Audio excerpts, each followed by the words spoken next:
are back with Crone's Crucible. Hopefully I have all the sound settings right this week. I had a little problem last week. Had to do some voiceovers on the video when I posted it up and reloaded up to Twitch so that everything was right. So it was a little crazy, but it worked out in the end. We had a lot of fun last week with our initial startup, so I had to make sure that we had that up. I didn't want it missing on things. Hello out there in video land or in live land or whatever. Glad to have you with us. It is Memorial Day weekend, and my hair is actually starting to grow out again from its half-inch length that I cut it to. So I might have hair one day. Yeah, I don't know. I may keep it like this. This has been so handy. I love it. You look nice. So I may just keep it like this. My husband doesn't want me to, but you know. When has it ever been about him? Well, if he grows it himself, then he can do what he wants with it. I've kind of said that. Years ago, he wanted me to grow beautiful hair breck and discovered that the only kind of long hair I grow is long hair black. And he decided after I tried to grow it at his request, he said, yeah, you do look better with short hair. You can cut it again. So, yeah, it's been short ever since, and I'm very glad for it. But this really short is great. See, you've been making all these jokes about like short hair and stuff for like weeks, but it's like I've never known you without short hair. Well, this has been almost no hair. This is, it was cut off to literally half an inch. It just was, so it was extremely short, yes. And now it's back to almost hair length now. Anyway, we are back here. We left off at a fun place as they finally found their way at the Stone of Golor's behest into this Mage's Tower and discovered a long-lost relative of Relian's, who, yeah, it was quite an interesting family reunion, and she has kind of insinuated herself into the party when she found out that the Stone of Golor is in Epiphany's mind. She immediately glommed onto you guys and said, yeah, I'm coming along, I'm part of the team now. And she may have a few things over you that may force that, so we'll see what happens with that. Her name is, and I've got to look it up again because I don't remember what it is, Vel Roscuro, right? Mm-hmm. I don't know her first name. I know the last name's Roscuro, but I don't. Esvel Roscuro, yes. Sam, I am going to give you physical control of her token if it is needed. Since she's your cousin, you get to have control over that character because although I will RP her, there will be times that I simply won't want to have to move her token around and make sure that it's where it needs to be. So you now I have 2 Roscuros under your command. Okay. She is in the top of the character sheet area there, right under party. So you will be able to handle that.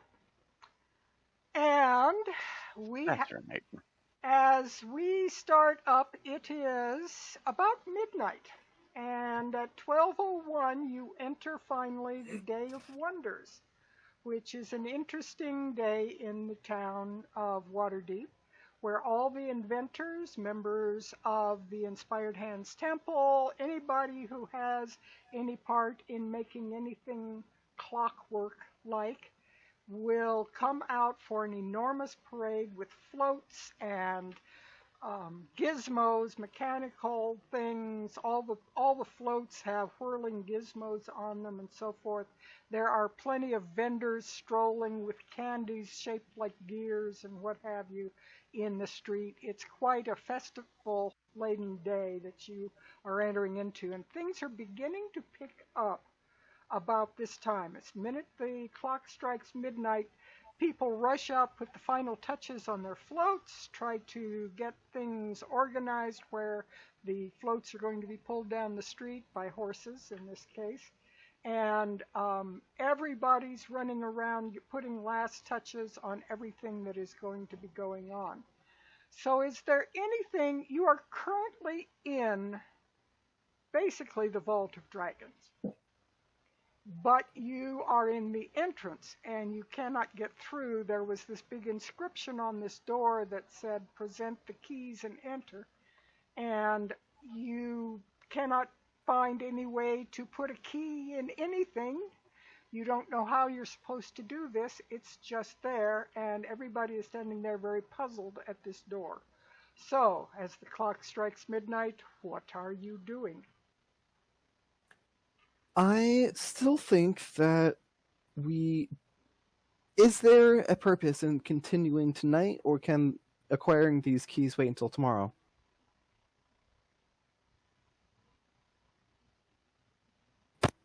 Are you asking the players, or that's The players, yeah. Yeah. The enemy will not rest. We gotta go, go, go, go like never before. There is benefit to resting, however, we feel we may lose the advantage. We can Esvel, attempt to commune with Golor, but Esvel will say, without the keys, they cannot get ahead of us. We still hold the advantage. We know where, and we know how. They do not. They do not even know what the keys are, but they will follow us to find out. then if we stay put, perhaps we will agitate them We are into also revealing themselves.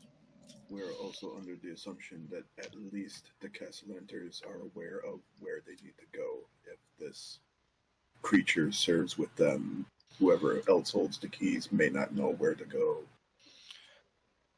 Our interpretation of the vision is that the twisted creature was not necessarily related to the Castellanters. We can attempt to decipher that. But Your mind begins to buzz as Golor begins to play around with your thoughts again, and he says, "Oh, connected to them he is. He serves them, or they serve him. It is not certain." And Epiphany actually said that, but it was in Marielle's voice.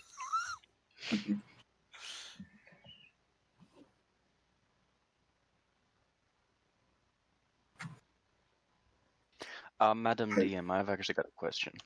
Yes, sir. We've reached level 5. With the dawning of the new day at midnight, do we actually have access to our level 5 stuff, or do we have to rest? You have access to everything except your lost hit points. And your spells that you have used. Yeah, anything we've already used. Yes. Fair enough. Anything that's gone is still gone until you rest. Right.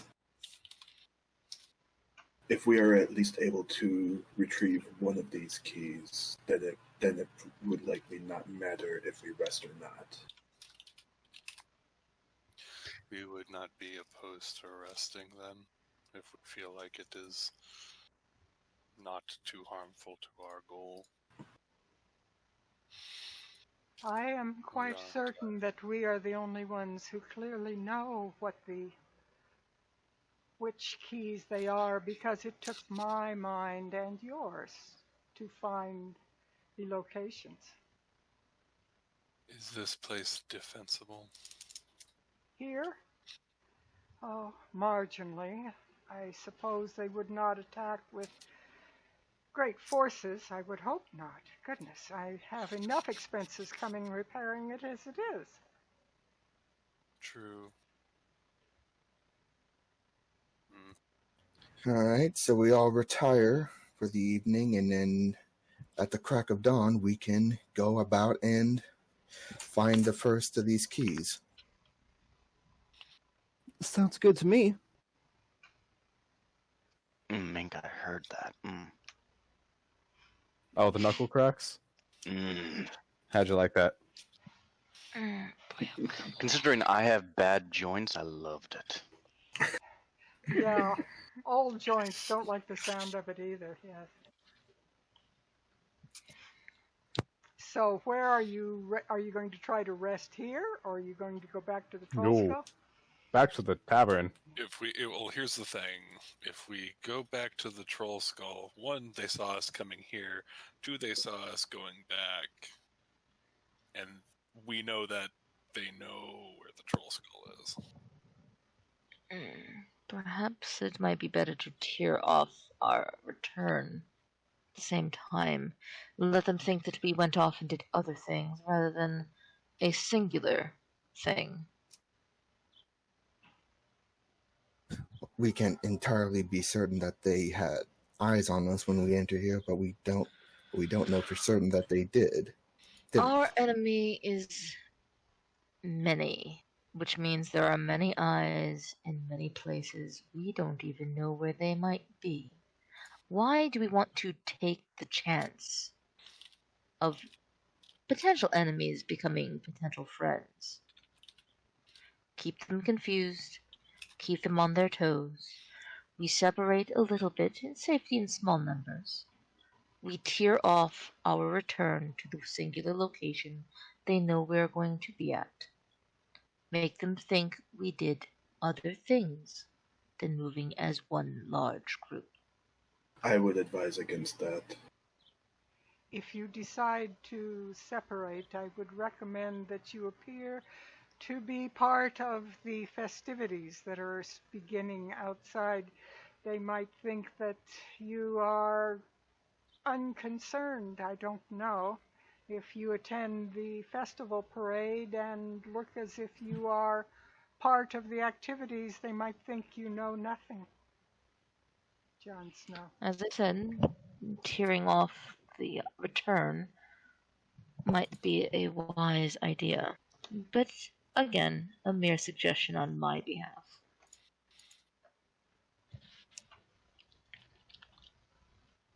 It seems to be the best one we have so far. Well, if they kidnap any one of us, we'll know. Then don't let yourselves get kidnapped. I mean, how hard can that be? Not very difficult, honestly. Easier said than done. Please. Okay, so what I'm hearing is we split off into 2 or 3 groups. We head back home, we try to throw off any pursuers, and then at the crack of dawn, we tackle our enemies one at a time. And It sounds like a plan to me.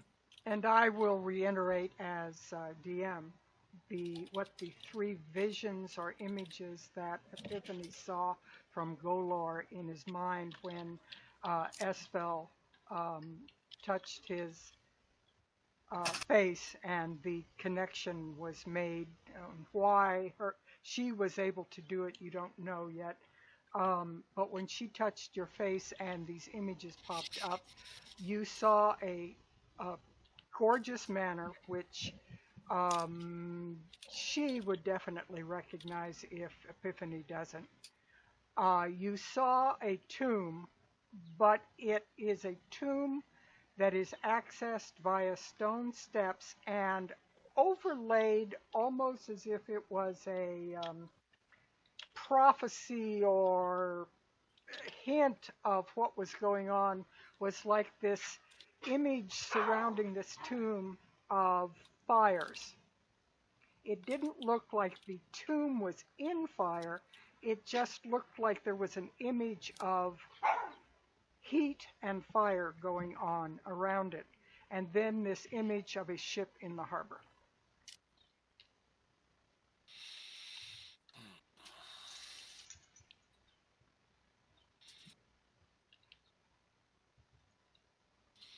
Has Epiphany told us about the ship part of it? Yeah. Whether or not I'm able to properly convey it as a player, Epiphany is sharing all the information that Ruth is telling me. Gotcha. Okay.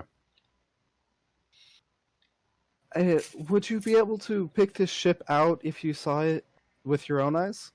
I don't think you need to worry because I have a good idea on what that ship is. What is it? Let's just say we might be taking Lord Zord's invitation after all.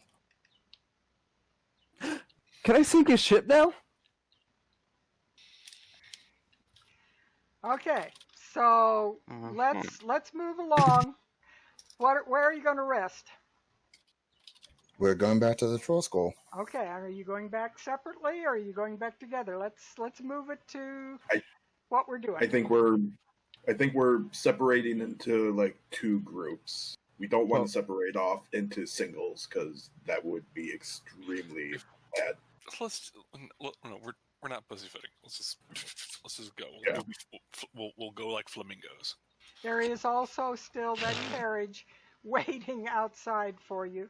The meter is going tick, tick, tick, tick. Yeah, we'll tick, just take tick. the carriage. Just take the carriage. The guy's waiting. Let's just take the carriage. It'd be another, and there go the dogs. Sorry. And it'll be faster. Dogs are barking at the heels of the horses as you go. Yeah, it's faster to get there that way. It will be another goal to go that far across the city, but nevertheless, it is a much better plan probably to use that. And it won't, and it'll be like it's a lot more visible. Yeah, you're just looking normal. Likely to be ambushed. Yeah, and it's less likely to be ambushed because it's like attacking us walking through an alley is easier than attacking us, driving down the in street. the middle of the street. Yeah. Well, I mean, then again, they've also shown that they have no problem attacking people in the middle of the street. So. But you've also seen that they try to do it around the corner from where the guards are, and if you're going down a main street, there's a lot of guards. So yeah. So let's just boogie woogie woo. Fair enough. Woogie woo. All right, are you going by the shortest route? Are you going to go any side trips to look at anything, or are you just going straight there? Straight there? Okay, so you guys arrive at the Troll Skull. The Troll Skull Tavern portion is not closing tonight. Basically, the various I don't know where I've got the picture here. Gotta find that. But the servants, the waitresses, and what have you are staying open tonight, so that they can get the benefit of all the people that are going to be celebrating all during the Day of Wonders. So when you arrive, there are still people in the inn downstairs laughing, drinking, and the various people are there taking care of it. Question. I would assume that Esville, or whatever her name is with us? Yes. Okay. I would have called for her, or I would have asked her, ideally, if she wasn't going to. Actually, she would probably ask you if she could. Because this tower is not really set up for a noble woman to sleep in. It's still in pretty ramshackle shape. So she'd really rather sleep either in her own manor or in the Troll Skull Inn with you, and her preference would be to keep you guys in sight because she also doesn't want you getting to the treasure before her. So, yeah. I would have asked her personally to follow us. It's also more of her safety as well. We don't want her getting killed off for this. Or at least I wouldn't. I don't know what Relian thinks. If she had asked this, like if she had made her preference known, Relian would just look at her and he'd be twitching slightly, and he said, "My home is your home, cousin dearest." Yeah, and I mean, I've had other cousins visiting lately, so why not? We don't talk about that. Yeah, and that one died. Yeah, at least you think she did. Cousin. Yes. You talking to Relian or to Esvel? Yes. She will look. Cousin Esvel. Yes. Are you a relative too?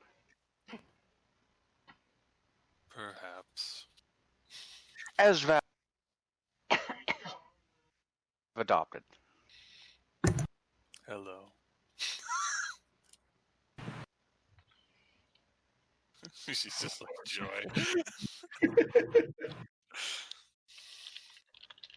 Yeah, she'd kind of look Epiphany up and down and go, well, we've had strange members. There was Uncle Admir.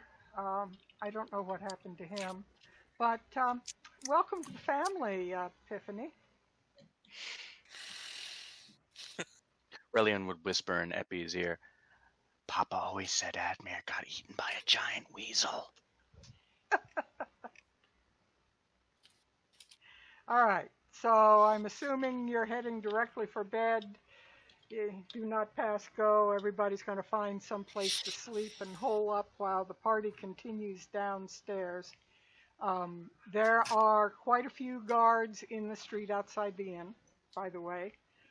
They are patrolling either at an enemy's behest or at a friend's behest. You don't know why, but they seem to be keeping an eye on it because the last time there were big parties and festivals going on, they wound up with a hold in their street, so they are trying to keep an eye on things tonight.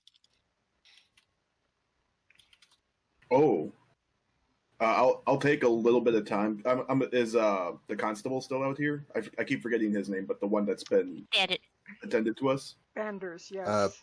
Banders, yeah. Purple Banders. It's not just the bad guy. Banders is the good guy. That's right. Oh, forgive me. I'll ask him to go upstairs because of the fight that we had earlier with the cousin, to formally introduce him to like what had happened with, I guess, a potential break into the key the inn. Troll skull. The troll skull. I don't know why I can't talk today. It's the weather. It is. It's incredibly humid. It was only like 30 or 40 last week, and now it's 70 degrees. Oh, only 70. Humid. Okay. With humidity. Remember, I'm a snowman. That's true. I'm sorry. You got the beard to prove it. But yeah, so I'll invite Corporal Banders in with the intent of telling them about what happened, but really I have something else to say to him. All right, are you going to speak to him downstairs, upstairs? Where are you taking him? Upstairs, where the fight had happened. All right, he will follow you upstairs, and as you go, he will say, since they want the inn watched for the whole night during the festival, I will be trading off with another corporal during the night, so I will be gone in another hour or so. Can you trust him? I've tried to make sure that someone that I know who he is staying. Yes, I'd rather have a bit of a say, but I don't have complete say in it. I'm hoping that my friend is coming. Beware of Captain Staggett. He is not who he says he is. We do not have the proof in our hands, but apparently Staggett died almost a decade ago, and some monster wears his face. That's disturbing. I have never known him as anyone but Staggett. I'm not sure what you're saying, but I will keep an eye on him, as you say. If you are at any time requested to be in his presence alone, try to do so in public. Do not go alone with him. Very well. I will do so. You can't give me any more reason than that. I mean, he's my commanding officer. I can give you all the reasons I can, but as I said, I do not have the proof on me. I will at least take the caution to heart and try my best. There may be times that I am ordered, and I would hate to find myself in the guardhouse because I disobeyed. Right. You do what is important for you. Just make sure that your life comes first. Thank you. I appreciate that. And then I'll go back down, leading them back down and then I'm making it so that I'm telling them about the attack again, so that he understands that what we came up for is what we're coming back down for as well. All right. So you describe this attack and so forth, so he knows about it. All right. He spends. And it's basically just describing Jorn. Okay. He will. There's some blood up there on the landing where the fight took place, so he will listen to your story and take a few measurements and make some notes about the attack, make note of the fact that no one was killed in your presence, that you did not see any deaths, but that this creature had apparently had crawled into the manor and had attacked people, so he has made note of what has gone on. Alrighty. Just While that is in on our escapades. While that is happening, Rillian's going to do a quick search throughout the inn, make sure there are no little looky-loos or creatures that are hiding that shouldn't be, no occupants that seem to be in bizarre places, etc., etc. And if everything seems to be on the up and up, he's going to just offer up his room to his cousin, and then he's going to just sit plonk down in a chair in the bar and just put his head in his hands. You do not find anyone that looks out of place. Of course, with the experience that you had with Yorn, they could look in place and you wouldn't necessarily know it. So the people that are in the inn all appear to be carousing properly, laughing with each other, having a good time. They don't seem to be out of place, and there's nothing tucked away in the cellar or any of the rooms or anything upstairs. So it seems to be okay and be clear. Well, in that case, that's the best we can do, is just make sure everyone leaves when it's closing time. I will, Nokri will would join Relian and pull up a chair beside him and settle down what looks like a blank notebook between them. I've been considering some options, my dear, and was wondering maybe you could guide me, since you are very close to your goddess Mistra. Close. You certainly know how to flatter me. Well, go on then, Sugar Scales, lay it on me. What can I tell you about she of the magical bosom? Well, it's more or less not what she can do for me, but what you could potentially teach me. Mm-hmm. I find myself wanting to dabble a little bit into the arcane arts, and I was wondering if there might be a few spells that could be of use to me. Looking to perchance into the realm of magic, are we? Well, it is something that, I would say comes a little naturally, but not that much naturally. Well, be happy to help you. Well, after everything you've done for me in Epi, I'd be happy to help you with anything I can, but, do you remember our pleasant little adventure with the milkmaid? Yes, and I do know to try and going above what one is capable of is in the wrong direction. I'm simply looking for something that will enhance defensive capabilities. Well, I've got a spell or two for that, sure, but I'm going to give you the same advice I gave her. To someone untrained, magic is like a sword without a handle. It will cut you too. Are you sure about this? And she's just going to give him the biggest grin that she can. She said, "Why do you think I'm actually coming to you, dear?" All right, now let's talk shop. What kind of spells you thinking? Now I've got a bit of a trick-a-gizmo here up my sleeve. Come on, let's talk shop. Just like I said, I'm just looking for something to possibly enhance protections. Help possibly stave off something a little bit more deadly. And given what we are potentially dealing with, I figured we could use all of that, what we can. Relian is going to take the notebook, slide it over to him. He's going to drag what looks like a piece of writing charcoal out of his sleeve. He's going to tap it against the notebook a few times. Then without even looking at it, his eyes are so firmly placed on you. He's starting to write down what appears to be the name of a spell, some mystic glyphs, and how to perform the spell correctly. And says, "So, have you heard about this thing called Shield?" I have, actually. I've seen it in use at least once, maybe twice, but I just want to make sure I'm doing it correctly. Yeah, fantastic little spell. Wonderful little number. You're looking for, make sure you don't get hit by a rogue spell or, a sword coming for your throat. It's great. Of course.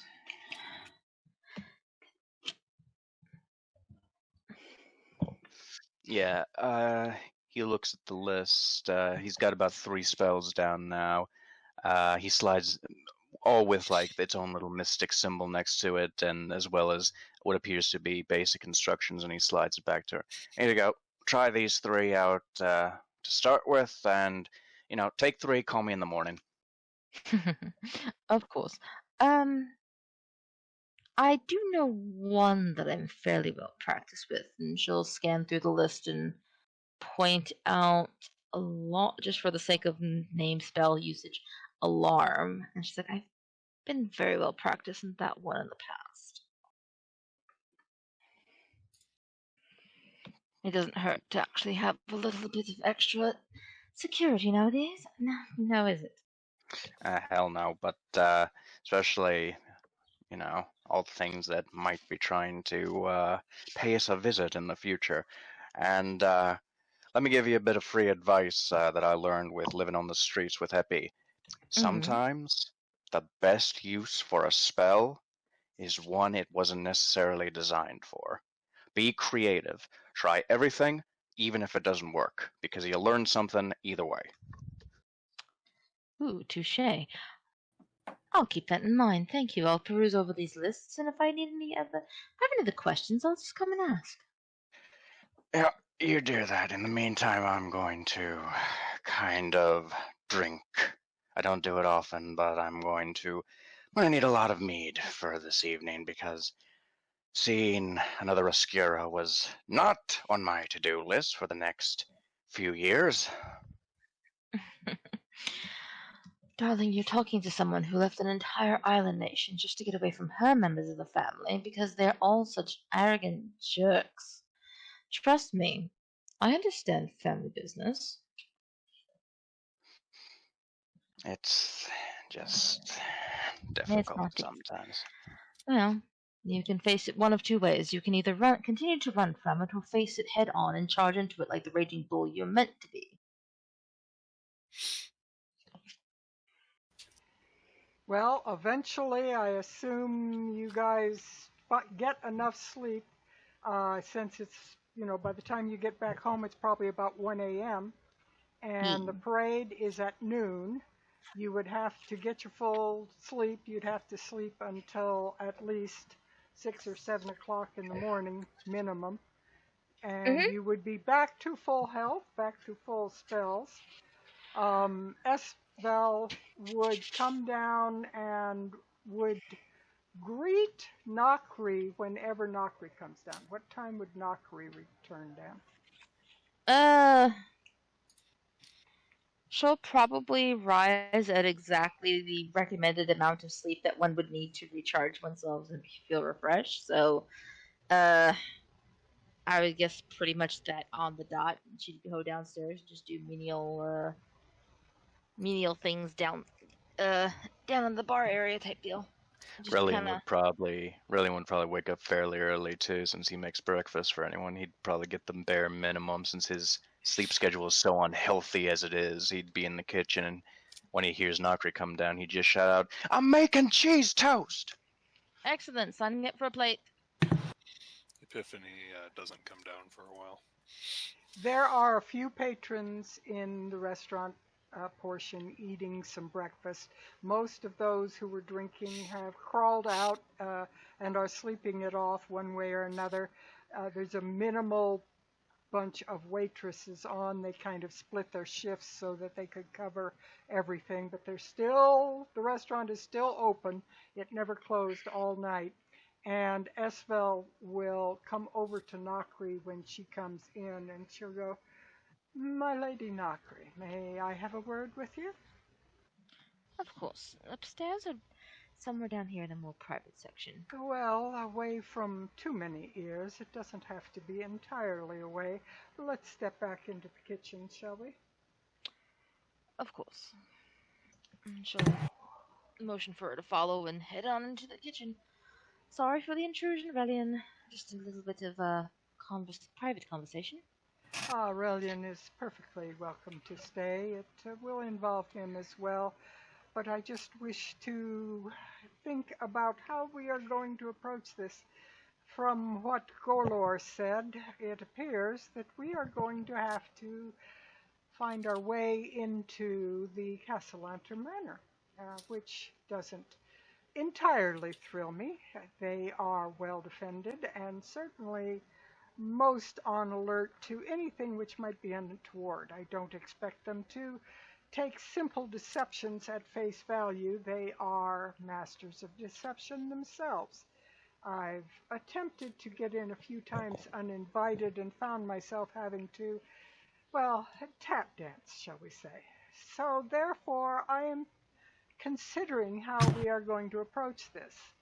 I will need to know if you intend to try to approach the manor from a back window, or if you wish to try a more direct method. I do have something in mind if you do. I would want to confer with one other person before we go deciding on engaging with the Castellanters. They have, as you said, been a tricky bunch in the past, and, well, there's none who I would consider a better expert as towards their family than the shepherd himself. He's So obsessed. Within good reason, dear. Oh, I didn't say it was a bad thing. Well, obsession can always be a bad thing. Lies and slander. Well, just whenever we have the group meeting, I want you to know that I want to put in my 2 coppers as well. I don't believe they've sent out the invitations yet, but I'm quite sure I will receive one as one of the moneyed families of Waterdeep. They will be, before many weeks go by, I know they are planning to have a large banquet. And I am thinking that I might be able to use a discussion regarding that in order to attain the grounds. You would have to be dressed to the nines in order to pull it off, and some of our number would have more difficulty than others, but we might be able to get in, and while some of us are engaging them into conversation, others might be able to stroll about the grounds, shall we say. Not an uninteresting idea, at least at this point, but I will say there are some of us who might actually surprise you with what they're fully capable of. Even our more noticeable members can show far more deception than they give reason to. That is a relief to hear. I'm afraid your faces as a whole are rather well known, so we will have to approach with caution. What face? I think they mean, since many of us were given much face time during that trial, we've sort of earned ourselves a bit of a... We've become known whether we wanted it or not. Not all of your faces are on record, however, dear cousin, I'm afraid that the young Genasi and the creature, the Epiphany, and well, the shepherd, certainly, and Cashin, my dear friend Cashin, are all quite well known in Waterdeep. He might be one of the more difficult ones. I would not worry about the Epiphany. That one has so many wonderful surprises. I'm sure we will discuss this more before we continue because we have Of many course. things we might be doing today, but I wanted you to know that I do have this plan in mind of how we can broach their walls. It might also benefit us to run two separate plans, coinciding, of course. You can continue with your plan, with us knowing at least a bit that you're going to be there, and say more or less, well, oh, I hadn't realized you were actually going to be there, dear. Happy coincidences all around. Yes, and certainly I would be able to probably have some good distractions, not the negative kind, but I would be able to engage them in conversation regarding the upcoming party planning, and while I was doing that, the rest of you might be able to find your way into something that might be useful. Hopefully we can. Well, as much as I would love to do more of the deception type, there might be a way to do things with as minimal deception as humanly possible. But we'll see what we can do. Well, when we all gather together, we will discuss it again. Are you talking about my idea? Just burn the place down? My dear cousin, I'm afraid that might not be quite what we need. It might destroy the key in the process. There's that small idea, plus it would rather not be escorted out of the city before we could claim our prize. Now, I think that might be agreeable. Philistines. Look, if we're finally done with Waterdeep and you want to burn something, I have no issue with it. But before then, let's where does Volo live? We'll find that out later. And please don't look it up until Epiphany. Volo. Volo's already skipped town. Probably. He's like, ooh, book idea this way. If Volo's at the party, I promise nothing. Volo pretty much lives at the Yawning Portal, I think. Wait, he doesn't even... Got it. He doesn't even give us his loyal business? The hell? Hey, he's got no coin to spend. every time no coin shows up, he always leaves feeling really creeped out. It's almost like he keeps hearing voices. Yeah, strange voices. Almost like this place is haunted. Almost, and almost like things keep telling him he's not welcome. But yeah, as Relian is giving his 2 cents in and, listening to the two converse mainly, he's just handing out breakfast orders, getting the group breakfast ready. It's, like I said, it's cheese toast with sliced tomatoes and some kind of mystery meat.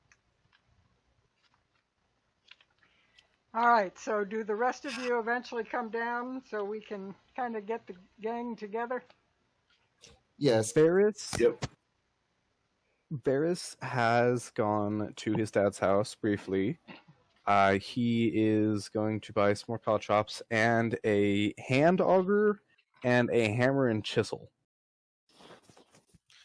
He's gonna fix it, feel it, this shit. Hell yeah! He's gonna chisel his way into that. I'm gonna break it, Brandon. Oh God! I'm gonna wreck it, Ralph. No. This episode is not sponsored by anybody. Epiphany is probably the last person to come down and sort of they crawl down the stairs on the out, because it goes outside and they got to go all the way back in, and they come in through the front door. Gashin is probably going to be around the same time Epi comes down. Some strange noises would have been heard in his room while he was fiddling with something. That's what he says anyway. He doesn't say what exactly. And how is Shepard coming down? What's his approach to all this? Shepard would be coming down and would actually make his way to the door to the inn before I would assume someone would stop him for this meeting. So he's headed outside the inn? Yeah, he has a purpose right now. I'll probably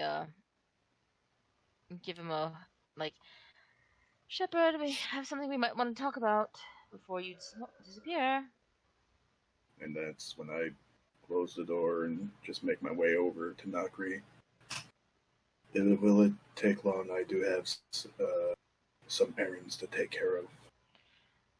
I would hope not, but the sooner we can get started, of course, the sooner we can get through it now, right?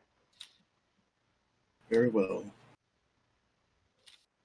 Outside, by the way, you can hear people in the streets with what I'll call whiz-bangs.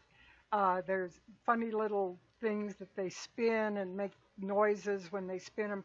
Everything that people are playing with, using for sound, everything else are all geared clockwork sort of things. So you hear the town is filled with whirring gizmo sounds everywhere you go. So there's quite a bit of that going on outside the inn.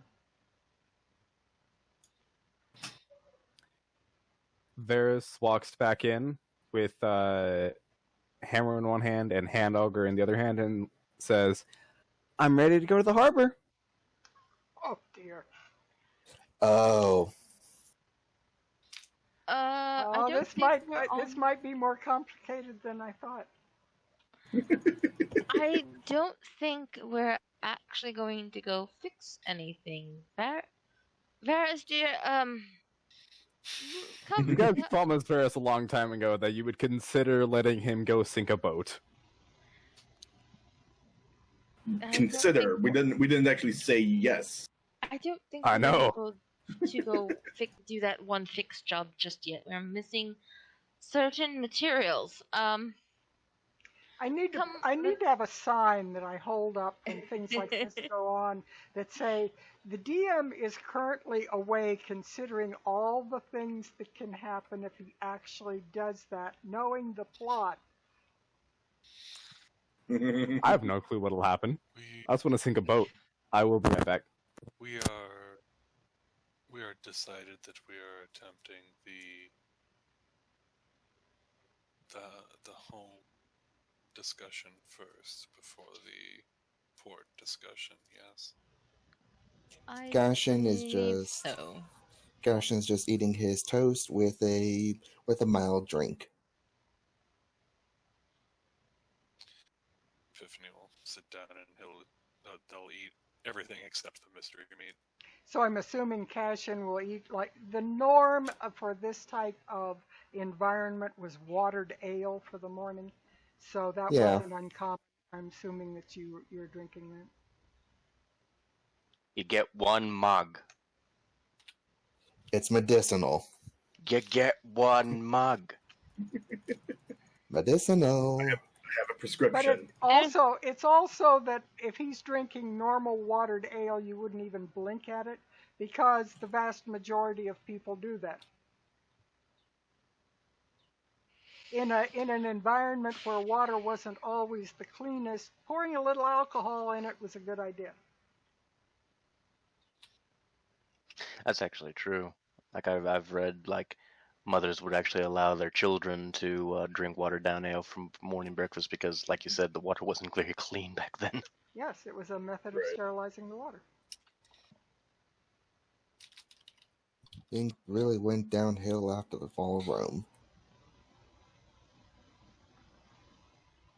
Anyway, back to Waterdeep. So everybody is at breakfast. As it gets a little bit later, there's not as many patrons. They start to move out of the inn proper because they are starting to head down towards the main drag to watch the enormous parade that goes down there. It's a really huge thing, and it literally stretches for miles. It'll take the better part of the afternoon. Okay.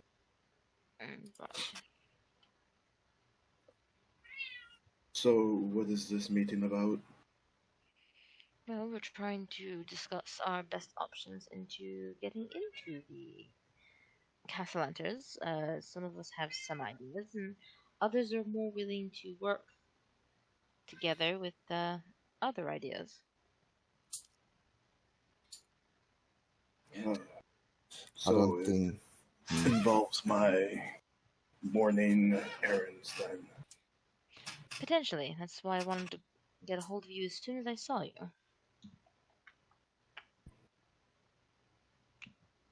Well, I have 2 ideas myself. I'm willing to hear others.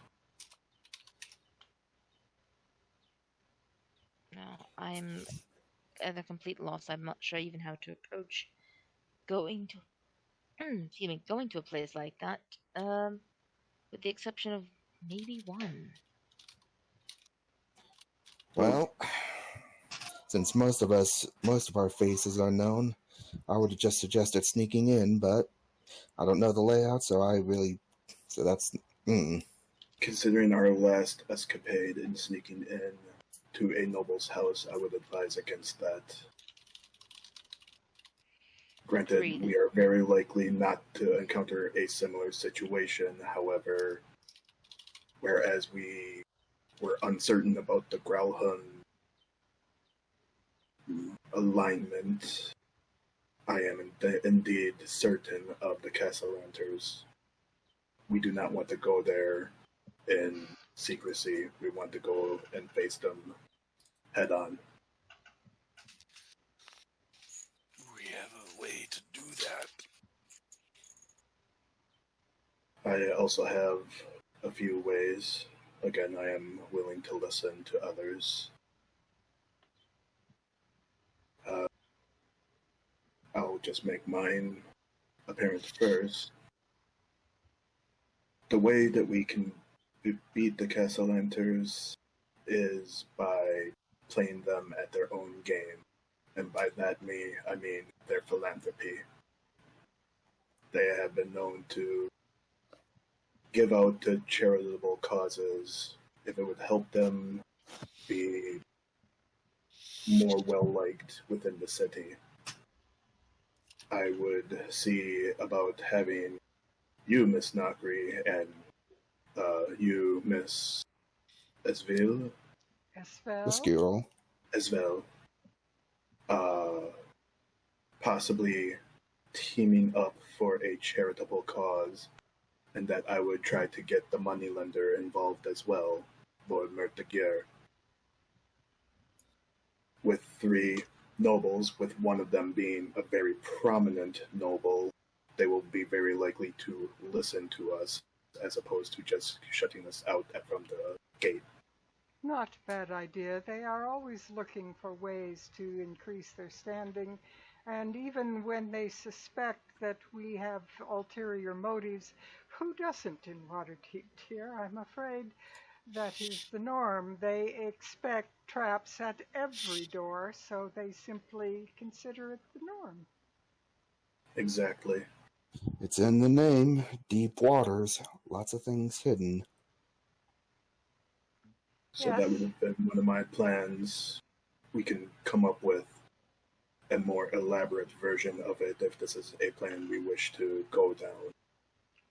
I am considering the keys at the moment. I have absolutely no doubt that we can find from what the images that I saw in Golor's mind, I have no doubt that we will find that hideous unholy symbol somewhere in their actual manor. But the thing that disturbs me even more is, although I saw images of fire and hideous things, I feel like whatever that tomb was may well be within or around the manor as well. If we were talking about a tomb, it is very likely that they have one deep within their bowels of their manor. The Castellanters, in their history, were once respectable. There were knights and heroes among them. They were followers of a religion, I'm not sure, but it was a god or goddess of heroism and nobility. And somewhere along the line, in the last few generations, they deviated from that path because their greed overtook them. So I have no doubt that there are things hidden there related to their past. Indeed. My only other course then outside of that, because I don't know how we can approach them from that point to get to where we need to go, which is below their manor. My second option was going to be to confront them for their crimes, which would again involve the moneylender. I don't think at this point that would do well because they hold too many ears, far, far too many ears. I would have had them in chains years ago if I'd had the power. However, There is one person that can do that. The problem is that even the Open Lord herself would hesitate to do it with the number of ears that they have purchased. We don't need the Open Lord, we need the Blackstaff. The Blackstaff has power of the magical kind, but I'm afraid that she would probably be pulled from her lofty roost if she attempted to bring down a noble in so haughty a manner. But I have other thoughts. Unless the crime was so severe that they can be brought down from their lofty position. That would require irrefutable proof. And a trial and dragging a great many people in, and a great deal of time, I might add, while they would still remain in their manors because they would never be thrown into prisons. But there is another thought.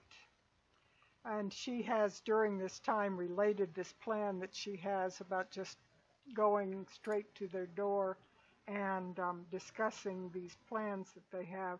And she says, now, let's say a group of us go, a committee, to discuss the upcoming festivities and the large, large state dinner that they will be throwing at their manor. I understand that absolutely hundreds of people will be invited. And we go and we present this. Some of you might stroll around the grounds, and after a while, we all or most of us appear to depart. However, I am quite certain that among all of us, we might be able to have certain things that would make it appear that we depart when we do not. And some of us might be able to dabble around in what they have under the manor. I myself am recently very good at getting into places and getting others into places there aren't supposed to be people at. Very good at getting into trouble and getting others into trouble. But also getting out of it. That's good to know. I have similar means, but much more mundane, and he just fiddles around with one of his lockpicks. Oh shoot, I don't think I changed him over. I can cook breakfast and also turn invisible. You're a great boon to this party. Oh, that reminds me. Guys, you'll never guess what happened the other night. Oh? Did the birds finally eat whole foods? Besides that, What happened? I had a dream. And in that dream, the great lady of magic herself came to me. One, she said I was doing a great job on my mission, which, gave me a pep in my step. But she also gave me a little gift. Remember that trick I did in the sewers? Which one? The fireball? The one where you killed Fireball? everyone? The one where everyone died. Yes. I can do that by myself now. Oh, good. That Excellent. may be useful. No. No closed mind. It will be useful. I said I don't care. I don't care how much room there is. I said I cast fireball. Yeah. I didn't ask for the dimensions of the room. I asked to cast fireball. There you go. I didn't ask to know that this entire room was made of wood. I said I wanted to cast fireball. I'm surrounded by gasoline. I don't care. Fireball. I did not ask how many friendlies are in the same area. I said I am casting fireball. Okay, we could keep doing this all night. Dear grid coordinates. Okay. My cabbages. No. But in case we ever need a little bit of firepower, pun intended, just want to let you know. When we need wanton destruction in this city, I'll call you. So, what do you think we should do first? What is your plan? We have at least a few ideas for the manor when we decide to attempt it, and it is quite likely that 2 of the keys are in that vicinity. But what about this third? What do we do with it? Well, and Cashin just gets up from his seat on the table. I have a very good idea of where it is, who owns that little boat. Very good. I hold up the hand auger again. In a moment, Varys. So, if you remember that little trial, Mr. Skewell, you will know that we dealt with a drow, and that the drow's master was one Zardoz Zord. Ah, yes, Mr. Zord. He is well known. I have reason to believe his alias as a showman is also his truth as the showman. And what import does this have regarding the keys? I believe that there's a good reason why there'd be a certain Underdark fungus in his ship. Most curious. I know that he certainly has a number of seamen who are drow that help him with the carnival when he brings it to town, and I know that he has remained in town in order to be here for the Day of Wonders parade for some reason. I don't know more than that. Well, maybe he wants that gold. Which gold? Because he's not gold, the dragons. Yes, I have no doubt that he has his sights set on it. I have no doubt whatsoever he would love to have it, but he is wealthy beyond most people's imagining. I don't know why he needs another wealth on top of it. It's also my same question regarding the Castellanters. They have untold millions of dragons in their banks. Why are they trying to get the rest of this? Well, while I'm certain that whatever goal they have in mind would be noticeable if they spent a lot of their wealth on it, I'm pretty sure I have an idea on who Zardoz Zord truly is. A most dangerous man, or should I say, drow. I doubt you are the only one in Waterdeep that suspects the same. There are those who have mentioned it, and he certainly comes and goes. Be aware, however, that if the supposition is correct, he has the entire city of Luskan at his back, which is part of the reason he is most likely allowed to come and go as he pleases. Well, I wouldn't want to ruffle Mr. Bainry's feathers.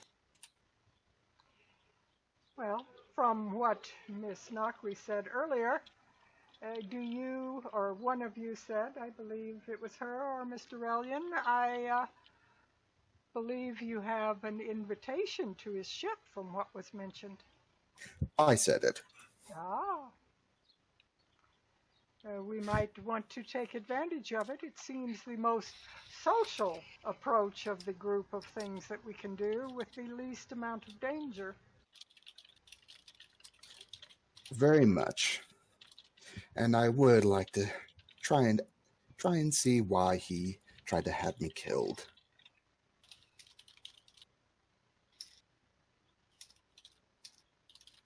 Or why his man was killing all those elves.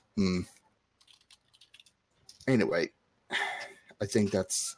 So, you suggest we go to the to Zada Zord's Circus of Wonders? It would be his ship, not the circus. The circus is all packed away, but yeah, you would actually be going to the eye catcher, I believe it is. I have to remember which one's his personal ship. There's the Hellraiser, the eye catcher, and one other.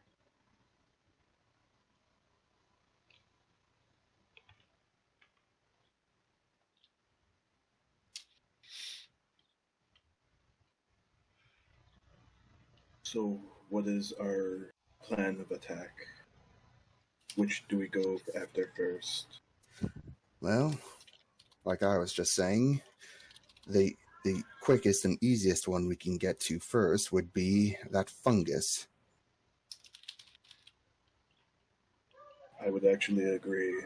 We only have one person to have to deal with for one item versus one person versus two. And, some whatever demons they have in store for us. In this case, we'd only have to deal with a bunch of murderous drow criminals. Hey, look, Avaris, put that down before you hurt yourself.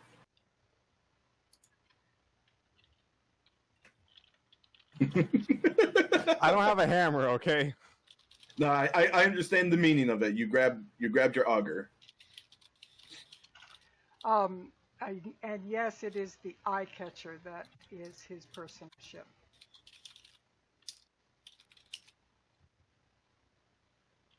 So, are we all in agreement?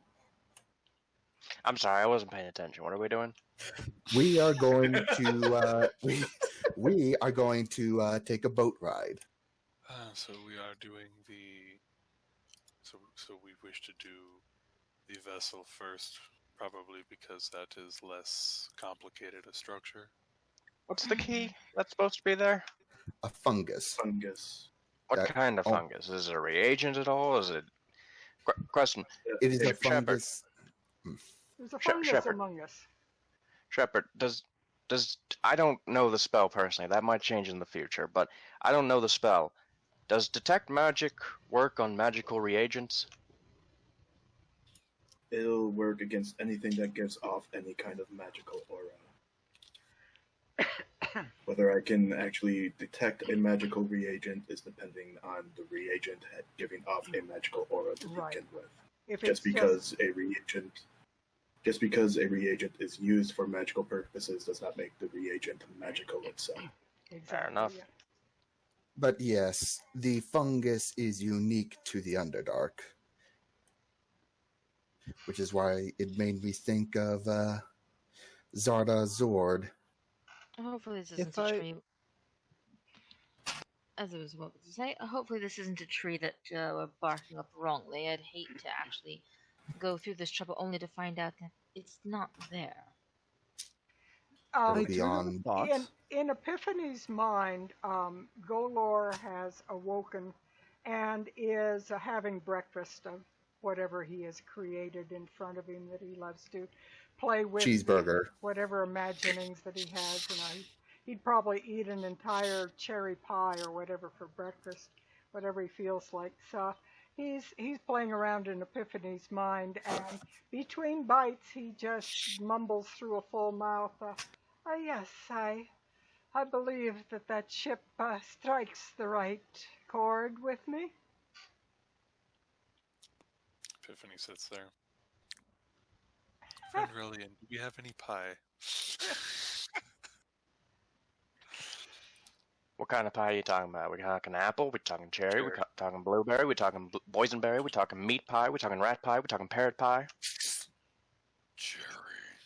Say that second to last one again. We talking boysenberry?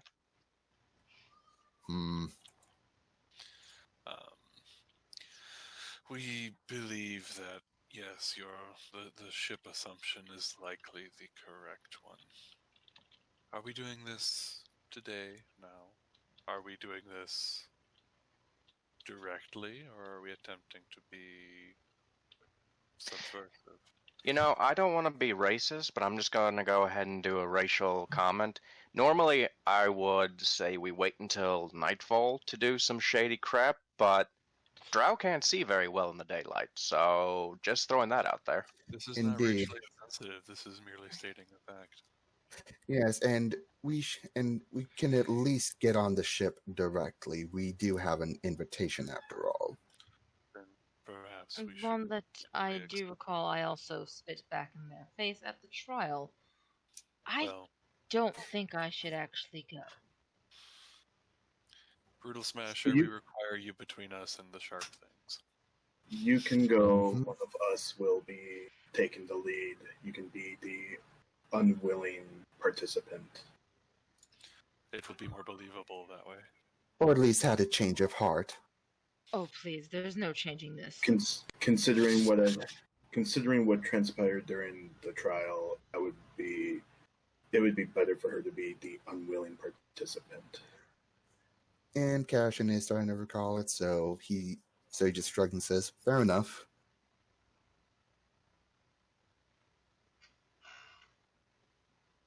Looking around, all right. I will be a polite but very unwilling. So I would say, Cashin, you and myself should be the ones leading this charge. I would also deem him to be very careful, because if we are assuming what we think we know about the situation, they may be part of what was trying to, I would say, murder a few people we know. Yes, I still have the scar. So, I don't get to break his boat? Not yet, dear. Not unless we have to. Besides, not all the people on that ship are possibly bad people, just the ones leading it. And anyone who's disguised as a drow. That's a bit harsh. If you see a male drow up on the surface, chances are he's a member of Bragendarth. Oh! My thoughts!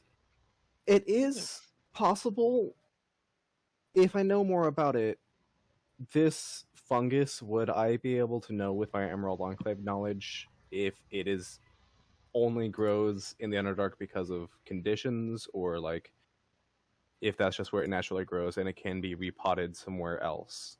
Basically, if I get some spores, can I then grow this mushroom? I would say, based on the way this has been set up, that it is something that grows specifically and only in the Underdark, and it has to be shipped out of there in order to get it. Yeah, it was worth a shot. Yeah, there's some weird ecology down there. She can't really reproduce. Right. Yeah, let's not talk about all the things down there.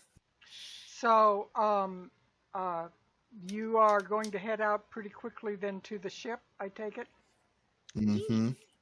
All right. So, anything you need to do before you gather your things and head for the harbor? Cashin will mentally will mentally recall past festivals and try to map out the best path towards the dock ward, the quickest and most convenient way. Basically, you would want to avoid the high road, whatever the main street is called. That long, broad avenue is where this parade goes down. And then it turns and also goes over to the dock on a main street as well. So it's quite a long thing, but there are many, many decent-sized streets in the city that would take back routes so that you wouldn't be on the main one. You wouldn't even be able to get on the main drag when the parade is getting close, because they would have it cordoned off to any kind of people utilizing it for more than just standing on the sidewalks to watch the parade. And also to avoid the market, since a lot of stuff would be there as well. But yes, you are able. Are you going to use a carriage again, or are you going to try to walk it? Because again, it's quite a distance from the Troll Skull to the harbor. I'd say we could try hailing another carriage. All right, someone will have to again cough up the gold for the carriage. And since it's early enough before the parade, there are still a number of them available you're able to get without too much difficulty, although there's actually more of them in the city today than normal, but even so, it is difficult to get one because the wealthy are snagging them, etc., for their entourage to go stand at a cordoned off area to watch the parade as it goes by. CC, pay the man. Cashin fishes out a dragon. Before we left, really would have checked up on his little birds, fed them, made sure they were safe. They're doing He's well. with Papa. They're beginning to feather out a bit now, and they recognize you when you come and immediately open their mouths and start to squawk loudly when they know that Mama is They there. chirp Mama. Yep. So you've got quite a little crew of things in your room that are developing. All right, so Rallian has a habit of collecting pets. what time of the morning are you leaving from the inn so that I know what time you are arriving at the ships? Probably At least 10. Yeah, they're probably around 10 or so. so. If we woke up at 7... Yeah, I'm saying you If guys, we woke up at... you were up pretty early, so you could leave by 9 easily, still have had plenty of time for the committee meeting. There you go, 9 o'clock. All right, that will get you well ahead of the actual parade itself, should you need to go to it, want to go to it at any point in the future. Basically, for the most part, when the parade gets going, anybody who's anybody will be found somewhere along the length of the parade route. The wealthy have booths or special stands that they've erected for their family to be in, to be away from the hoi polloi of the street. But probably Laero will be there, and most of the lords, Mert, all of the faction leaders will be there, because this is one of the big events of the year, is all of this parade stuff that goes on. So if you go too late, you may not find people that you want, is what I'm saying. You might have to go to the street to find them. I will see if I can find Melanor while we are out and about. I'm not going to go out of my way to try to find him, but if I do see him, then I want to talk to him briefly. That would have to be out of your way, because he would be coming from Falconmere, and he would be coming from the south part of the city up to where the main portion of the parade is, whereas you guys will be deviating and going west in the city. Okay. No problem.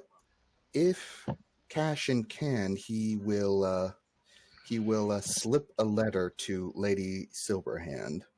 All right. What means are you using to deliver it?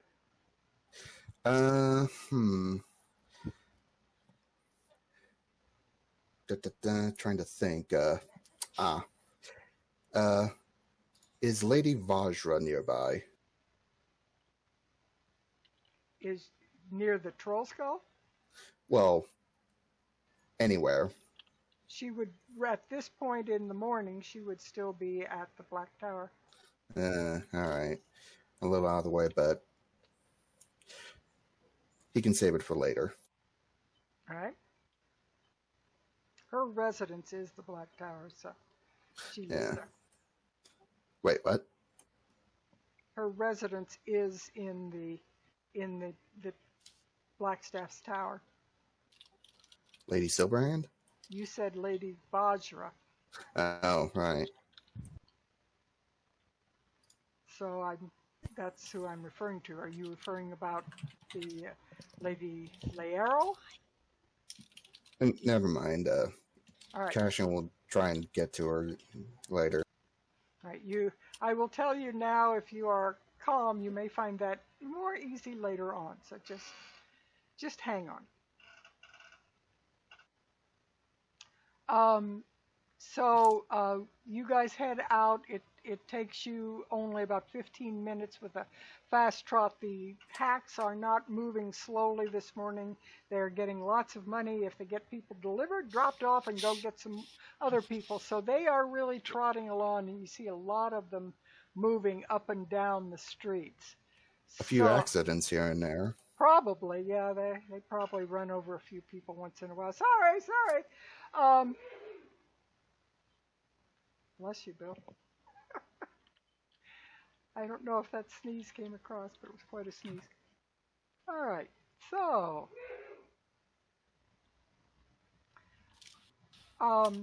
you arrive at the harbor, and you drop off. You pay the hack person, and as you walk out onto the better, higher class docks where the ships that you are looking for are housed, you notice happily swimming around, kind of doing dolphin maneuvers up and down in the waves, is a golden-colored, bronze-colored back of someone that you know, splashing around, or at least a couple of you know. You are able to see Xerapharn out there happily playing in the harbor. And you have gotten word over the last few days that since you have calmed things with him, he has become somewhat of a pet of the fishermen. He fishes up fish for them or tells them where to cast their nets, and they toss him a few gold coins for it. So he has a business. He has a business getting fish for the fishermen. So he's become somewhat of a harbor pet. Been very interesting how he's managed to do this. This is how the water fountain, tossing a coin in the water fountain, got started.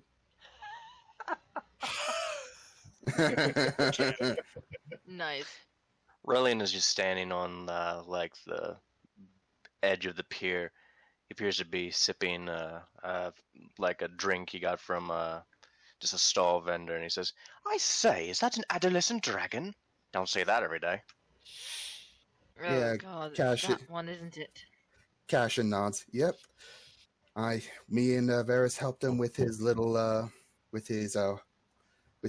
hoard, and well, I guess he's here to stay. As you walk out on the dock, his head sticks up and he appears to notice you, Cashin, and Varys, who he knows, and he lifts a wing with a claw on the end of it and like waves his wing at you. Varys will wave back, of course. Same.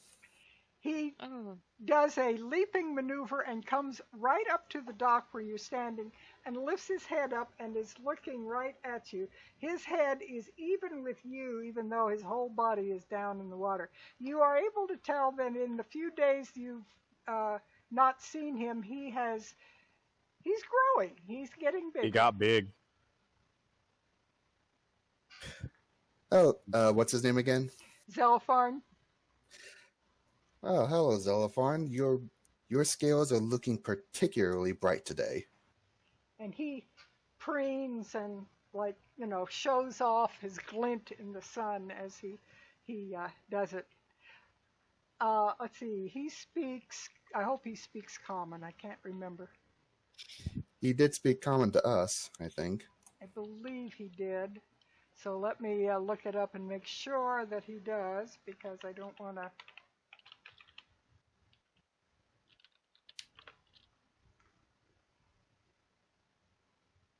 And Roll20 is going into one of its. I'm not going to accept anything. I'm just going to sit here staring at you. Am I spelling his name right? It's just sitting there. Oh, I see. Yeah. He wasn't actually a named one.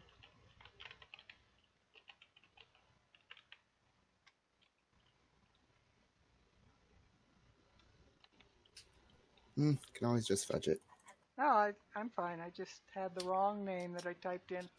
So let me put him over where I can make sure that I'm getting all his details here. And he speaks both Common and Draconic, so everybody is able to understand it when he speaks. There's no problem. Certainly, Nakri would be able to understand him either way, and I think a couple others of you would be able to as well. And he goes, "Hello, friends. I am getting my treasure built up very nicely. I've been paying a lot of attention to some of the ships in the harbor. Some of them smell very interesting." Really? Cashin's ears perk up. Have you noticed those ships over there? And he tries to point out the location of the 3 ships owned by Lord Zord. Oh, yes. I've spent a lot of time sniffing underneath them. They have quite a nice metallic smell on them. But there are things underneath them that I don't like, and I try to stay away from them. Really? Can you describe them? One of them is a ship. Doesn't smell at all like the right kind of metal, and I don't like it. It looks like, well, it kind of looks like a manta ray.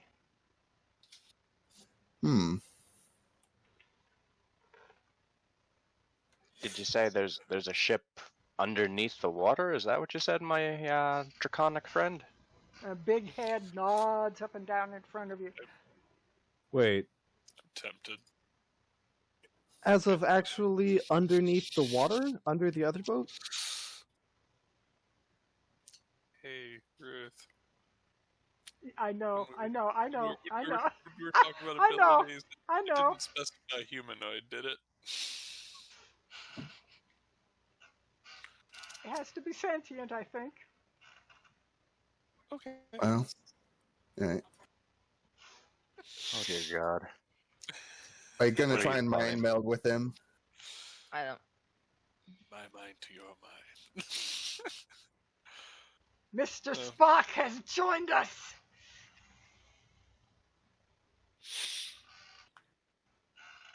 Well, that was certainly unexpected. So he did say there's a ship under the water. Yes, he did. He Submersible of some kind, shaped like a manta ray. Yeah, he lifts his wings out and kind of makes them look like a manta ray shape. Do you want me to go check out what it is real quick?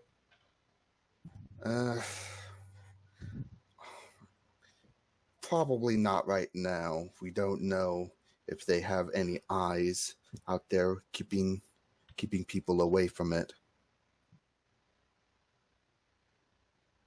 That's fair. So, have you noticed any peculiar smells among all the ships? Well, any ones that catch your eye, or nose in this case? I'm afraid the smell that I pay the most attention to are the shiny metal ones.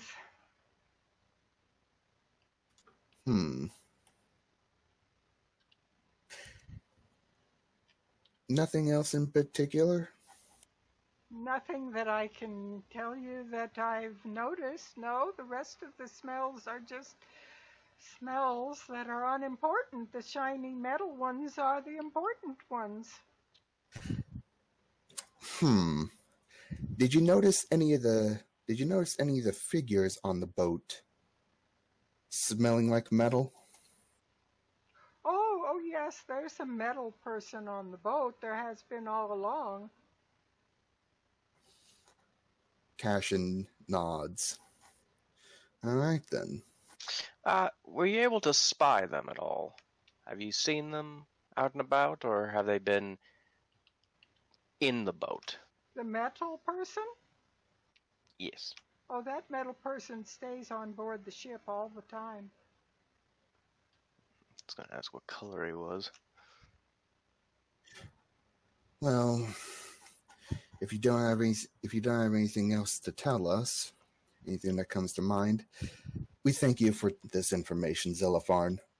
And if you're able to get any of those nice metallic smells and get them overboard to me, I wouldn't mind a bit.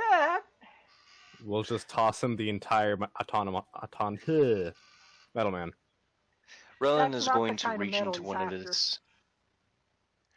Rellian is going to reach into one of his sleeves. He's going to pull out 3 gold coins, and he's going to toss them up at the air, and he's going to shout out in Draconic, "That's for you, so you remember who your friends are, good child of Bahamut." And he giggles and jumps up slightly into the air and grabs the coins and lands back in the water. Would all of you give me a dexterity save? Oh. Yes. My sheet, why are you not helping? What did you all do? I pissed off the dragon. Rellian. You what? No, I'm kidding. Rellian caused the dragon to make a big splash. Why would he? I gave him gold. We have now entered the Shamu splash zone. Thank you very much. And Rellian, would you do me a favor since I don't have the sheet up and give me a roll for Esvel on dexterity as well? Absolutely.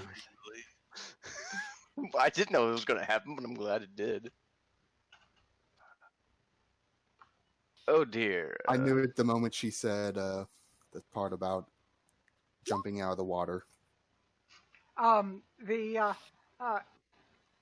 Everyone who rolled above a 12 manages to duck fast enough behind something or away from it that they are not totally drenched. But all of you who rolled 11 or lower are standing there completely soaked. What I have... God, and just looking at the 2 rolls, it's like, I know I didn't have the advantage on that, but... Yep, all or nothing, isn't it? I would have used... Yeah, she's got an all or nothing. I was standing right next to Epiphany, and I just sidestep Epiphany. Same. Same. Me and Shepard just casually stepped aside. How far away is the dragon? Oh, probably 15 to 20 feet. Okay, so the water hits Epiphany, and this sort of turns a gear in the back of their mind. This is a challenge. This is an insult. No. Epi. So, This is a game. It is a game. Epiphany's Games to eyes win. flicker a moment, and yeah, we're gonna do this. We could use him later. He's going to attempt to enslave the dragon using Golor. Oh, good lord. Huh. And what is his save I'm going to that he stand has to forward. have? It's a DC 14 Wisdom save.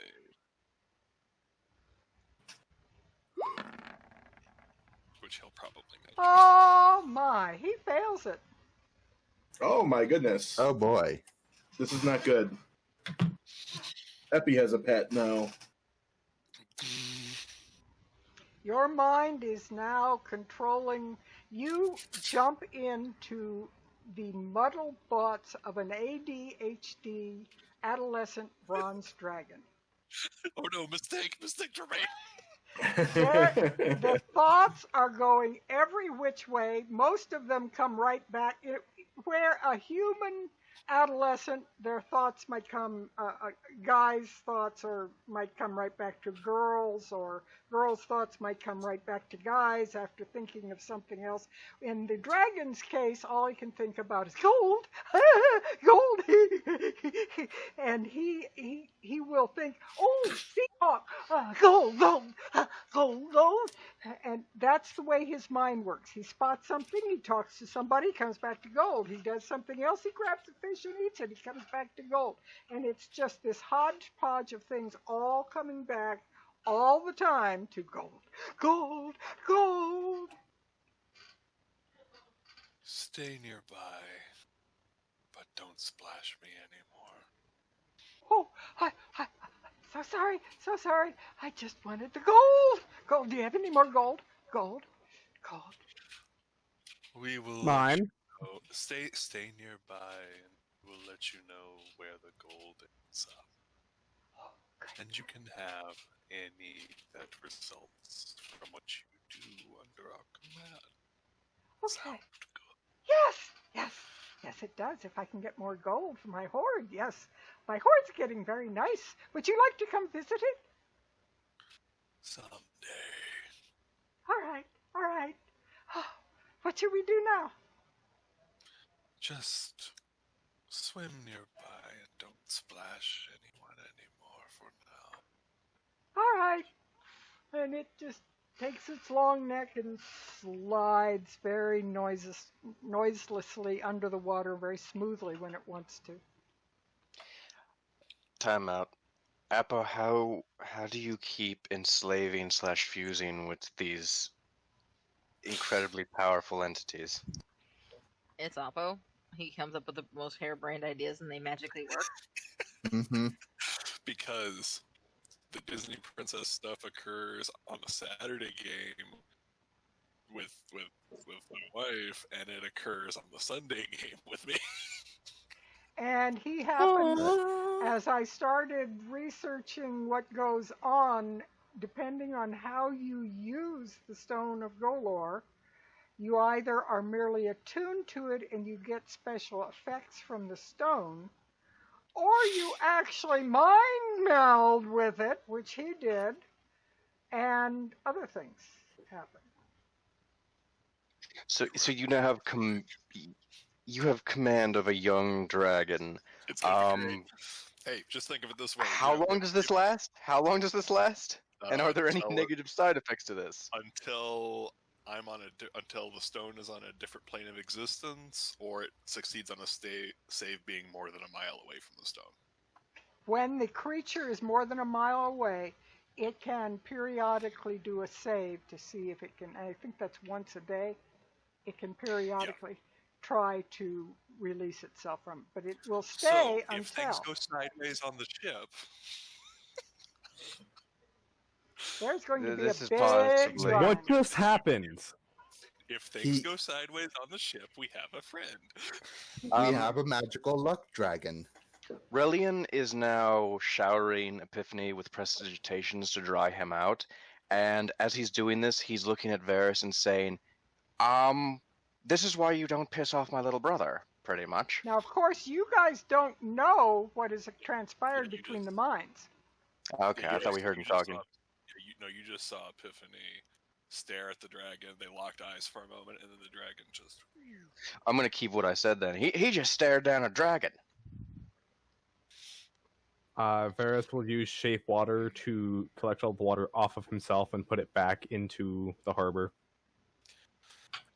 I'm going to look at them, motion for Relian's cousin to stand aside, shake off like a wet dog because fuck you, pardon my French, and then go, PG-13. let's not do that again.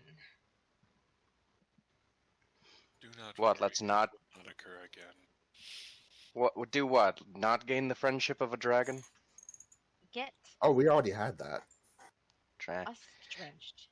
You know, there are dragons out there who are so old, so powerful, and so wise that their might rivals the gods.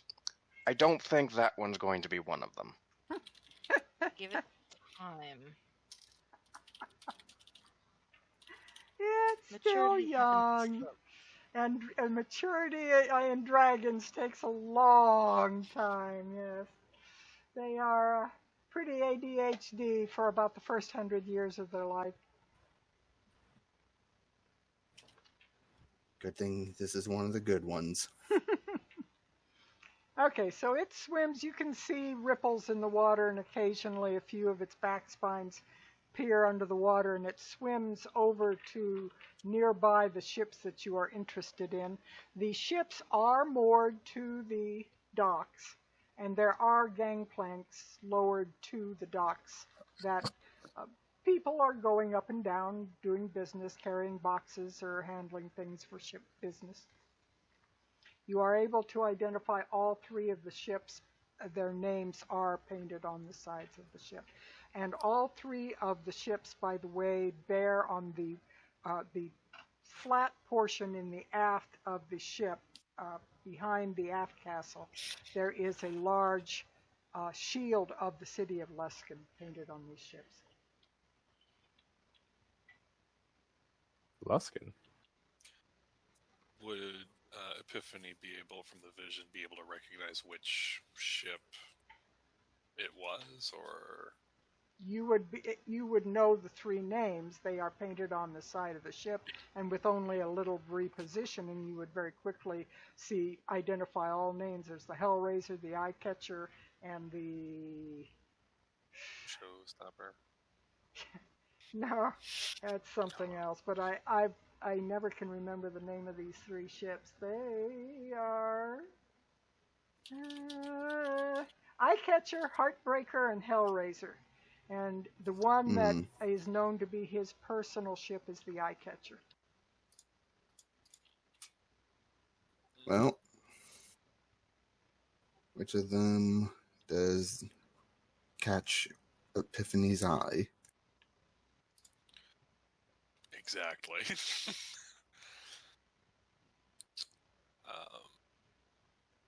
We feel that the eye catcher, perhaps. We weren't able to identify which in the vision. It was difficult to tell which specific vessel, but if the eye catcher is our friends, correct? And Esvel would nod and say, yes, Lord Zord from Luskan uses that as his personal vessel. Then, That's the best guess. indeed. All right, so you head out. There are sailors around and quite visible on the forecastle of the ship, looking out at a lot of the activities going on in the city streets, because you can see a lot of festival activities going on. He's leaning on part of the forecastle area, probably the capstan or whatever, and is just with a pleasant look on his face is watching the festivities in progress. You see, indeed, Lord Zord. Lord Zordor Zord. I always have so much trouble with that. It's like, couldn't you have made this a little bit easier to pronounce? Mr. Mixoplick. Yes. Hello, did someone say my favorite Superman villain? What? Yeah. That's about it. But he is leaning there, and as you walk up, his eye turns to notice, he pays a lot of attention of who comes down the dock towards his ships. And he turns and notices the group of you, identifies some of you at least, of who you are, and he gives a very showman-like smile and waves at you.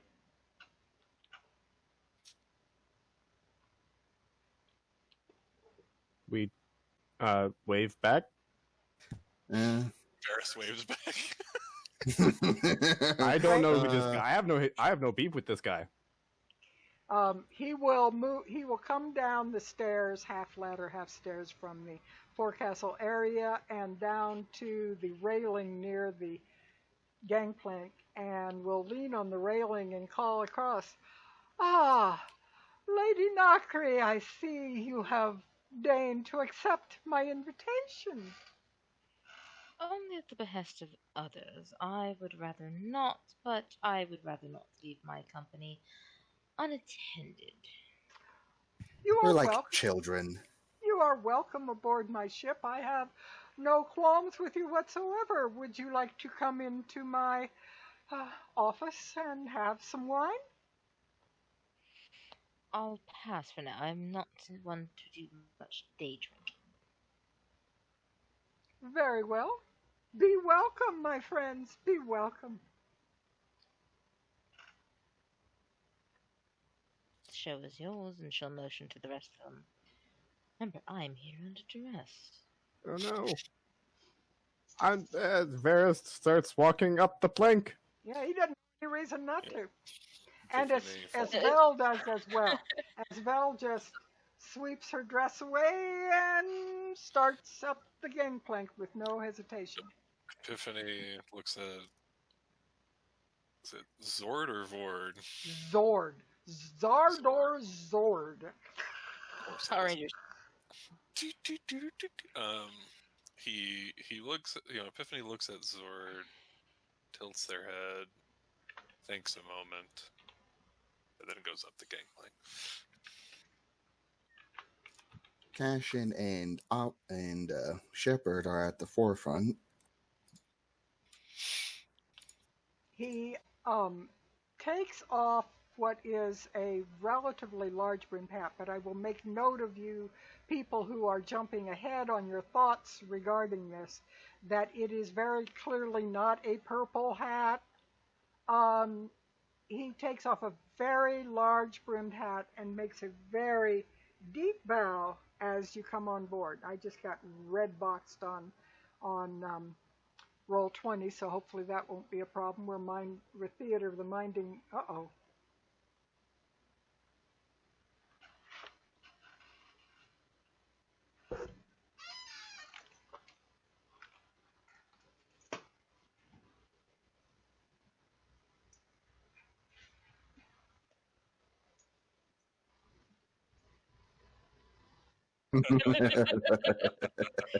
Ooh, I think this. Oh, Miss Ruth is back. You're back, and you're front. You're both here. How many of us lost that? Was it only Lost me? what? Was it only me that? I think it was just you. Okay. I will delete that out of the final product, and we will go on. We lost our internet there for a while. I had to reset. Oh boy. Sure, Yeah, everything's so- running properly. Basically, my question was, like, the specific invitation from Zord was, because Epiphany was in the room, like, so would they remember, like, what the specific invitation was, or was it just like come hang out on the ship? Or I will remind you. It was snotty. Yeah. It was after they basically somewhat won the lawsuit, won the thing that went on. He basically gave an all-teeth smile to especially Lady Nakri, to say, "Oh, no hard feelings. You're welcome aboard my ship anytime." And so it was a snotty invitation, but it is nevertheless an invitation that he will adhere to. He's not going to refuse it. Still a man of his word, still a douche. And as I was saying, I don't know when I disconnected on that, when our internet went out, but when... I think it's pretty fast. Yeah, but I just want to be sure, did you hear about the hat? No.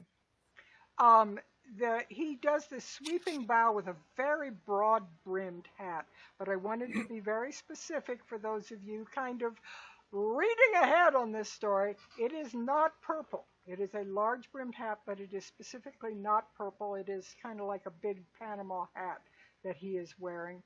And he takes it off and does this deep bow and then very promptly puts the hat back on his head. He is always seen with this hugely broad-brimmed hat, sombrero. I'm just throwing this out there. Like, if we want to go retroactive a little bit, we could say, like, I could turn Cashin invisible. We could sneak him on board the ship in the group, and he could go root around while we keep the crew occupied. Let's just play it the way we've got it. We're already here. Yep. Mm-hmm. We are here. This is the way we're going to go. So, Lord Zorid, is it? It's an honor to meet you. I've never been in the presence of someone so high-ranking before. Oh, welcome aboard my ship. I'm quite welcome to have you. Your name? My name is Varys Lonadel. I am with the Emerald Enclave branch here in the city. Oh, how wonderful. I understand the Enclave here handles the ship's waters as well as the land. I would love to be in their good graces. Most happy to have you aboard, Mr. Londell. I have a pamphlet if you'd like it. I have one too, and he takes out a bunch of his show pamphlets. Let's trade pamphlets. Sounds like an excellent idea. Oh boy. I'm so glad he's taking the front on this. Oh god. I shouldn't be! Yeah, but you're the only one who's basically not faking it. Varys is not a talker. We appreciate the. You are now. Continue, closed mind.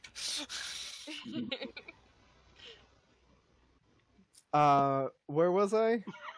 I think I was Exchanging pamphlets. I think I was applying grease. Yes. There's so much grease. Epiphany's keeping an eye out for anybody who looks remote, for anybody who looks like a quartermaster or like anybody high-ranking in security.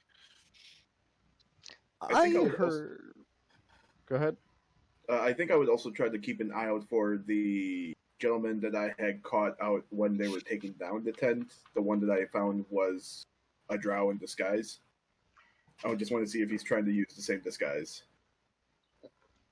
Oh, what are you doing to identify this? Just looking around right now. You don't see the man who was assisting with the circus now. Okay. We are currently standing on the deck of the ship, Yes. but you he are. has invited us below deck for a drink. Yes. It would be into the aft castle where his large captain's swanky office is and his quarters. That sounds good.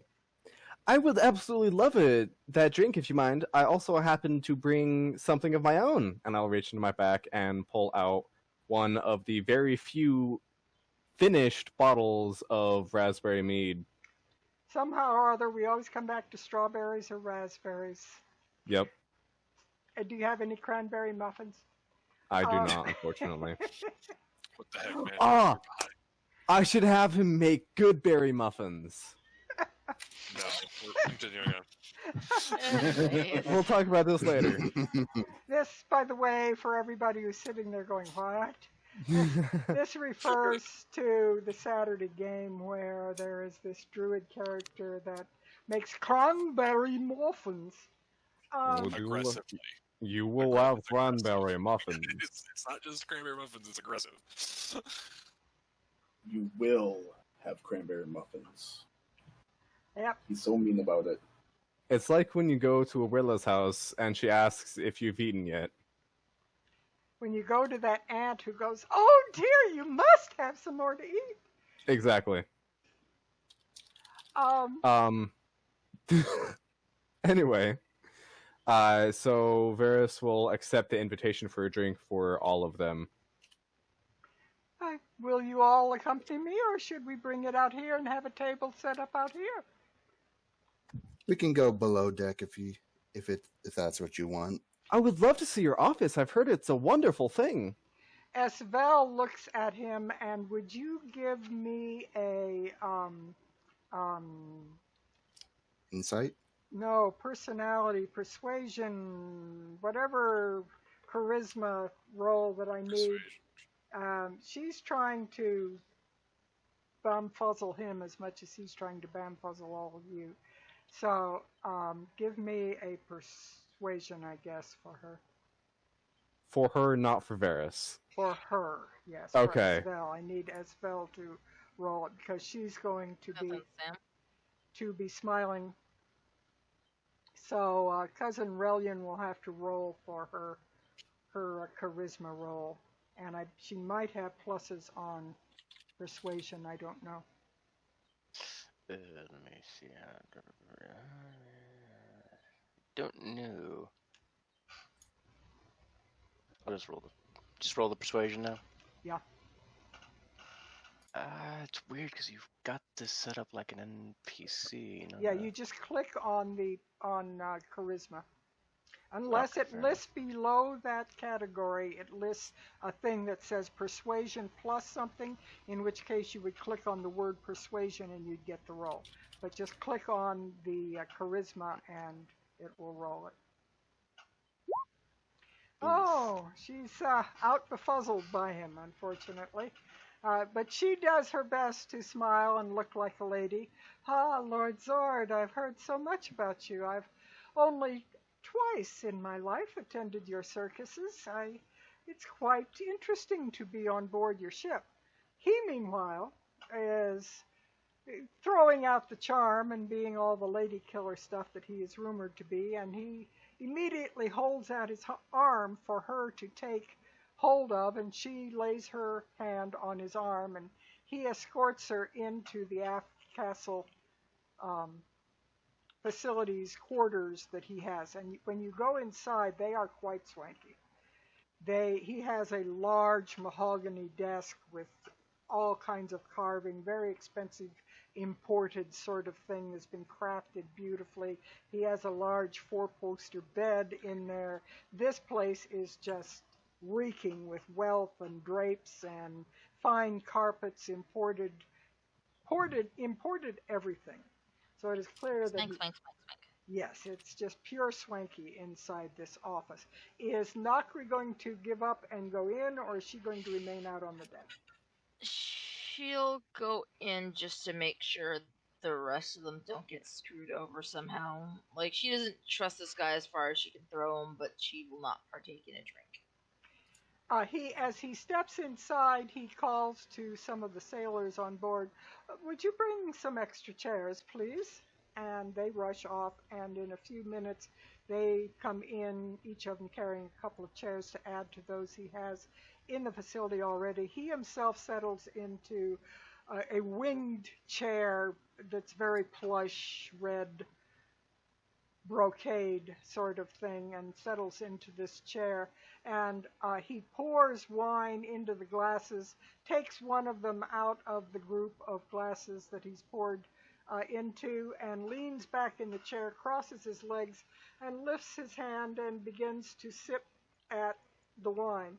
So, exactly to what occasion do I owe this visit? Varys will look around briefly and see if anyone else wants to take the lead on this. Cashin will go. Okay. Well, some of us decided it was high time we decided to see your little, trying to find a word.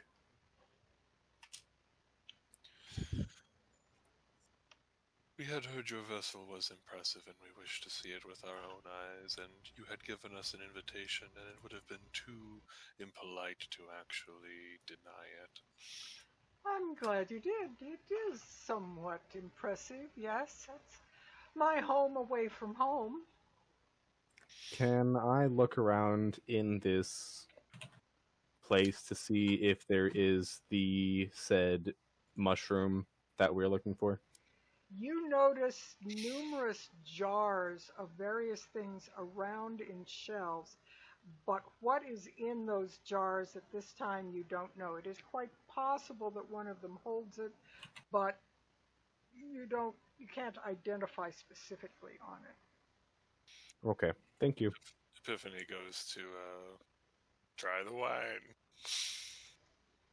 Very good. And as long as you just sip socially. I won't make you roll a drunken roll. If you start guzzling glasses, we'll roll for poisoning. That might be more fun.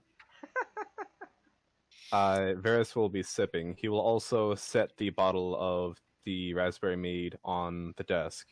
It says, "This is a gift for you. It's a new creation and only very recently finished. Of course, it will be better the longer you give it time for the flavors to meld, but this is the soonest it could be brought out without having the flavor affected." Oh, excellent. I will put it in my collection of special wines and drinks. I will definitely enjoy it. How long would you recommend that I keep it before I uncork it? I'd say about a week would be good enough to let everything go. That would be really fun, but no. Sorry. No, that's nice. Yeah, look behind the screen in the game chat. Lynn just put secretly it's a bomb. Well, if it's made poorly, it might be a different. I mean, you're not wrong. Anyways, please with your description. I'd say Begins leaving to it about fizz a up week. and fizz up, and all of a sudden you go boom. Yeah. I'd say about a week would be long enough to let all the flavors meld sufficiently to really get all those underlying tones in it.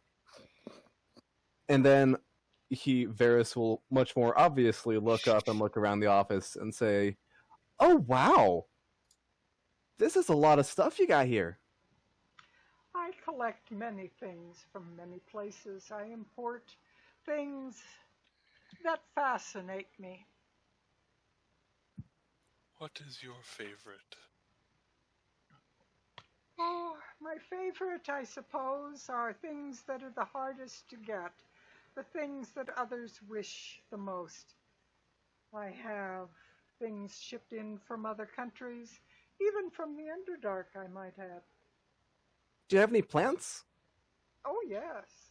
We tend to keep what is the word I'm looking for? Samples. We tend to keep samples at the branch in the Emerald Enclave in case unknown poisons or other sorts of plagues come up. We have a better chance to know how to counter it and take care of them. Oh, well, I have very few things that are actively poisonous. I don't keep too many of those, although my alchemist on board the other ship has some, I suppose. But for me and my personal belongings, most of them are just things of great fascination or great value because they are so hard to obtain. I wasn't looking for poisons specifically. It's more, we tend to study poisons in the plants, like blights or other sort of sicknesses that the plants get, and how we can circumvent those being affected in the greater world. I see. Well, perhaps later you would like to take a tour of my collection to see if there is anything that I could provide for you. I would love to do that. However, I might have a request for the group of you as well if I were to provide you with anything of interest to you. After all, most of my collection is quite valuable and quite expensive. Oh,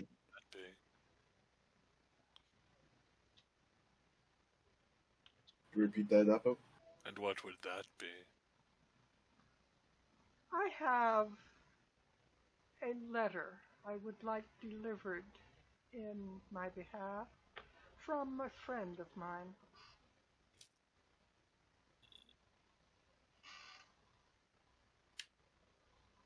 Where would we be delivering this letter to? Waterdeep Castle. And is there any one specific person that we would need to hand it to, or just sort of like walk up to the guard and say, "Here you go"? The Open Lord, Laeral Silverhand. Of course. Insight check. Yeah. Go ahead. I want to basically try to figure out is this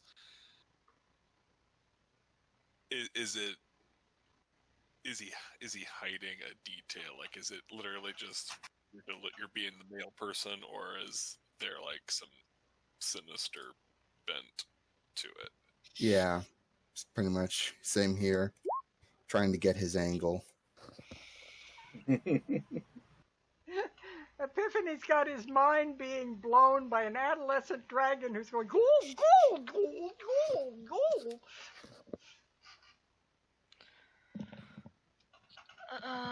On the curiosity question, since this is going towards the open lord and Nokri tends to like them as a person, could I insight check just under the thought of like, why am I going to be delivering something that could potentially hurt someone I actually like? Anybody that's curious about this can insight and try to figure out what they think he's doing.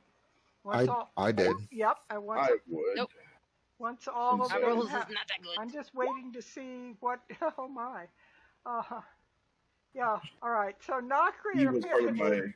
are Nokri is being blocked by her anger of him and all. She just is convinced he's got some kind of nasty deed in mind, and she just isn't reading well today. And Epiphany's got an adolescent dragon really confusing him, and he's having trouble focusing at the moment.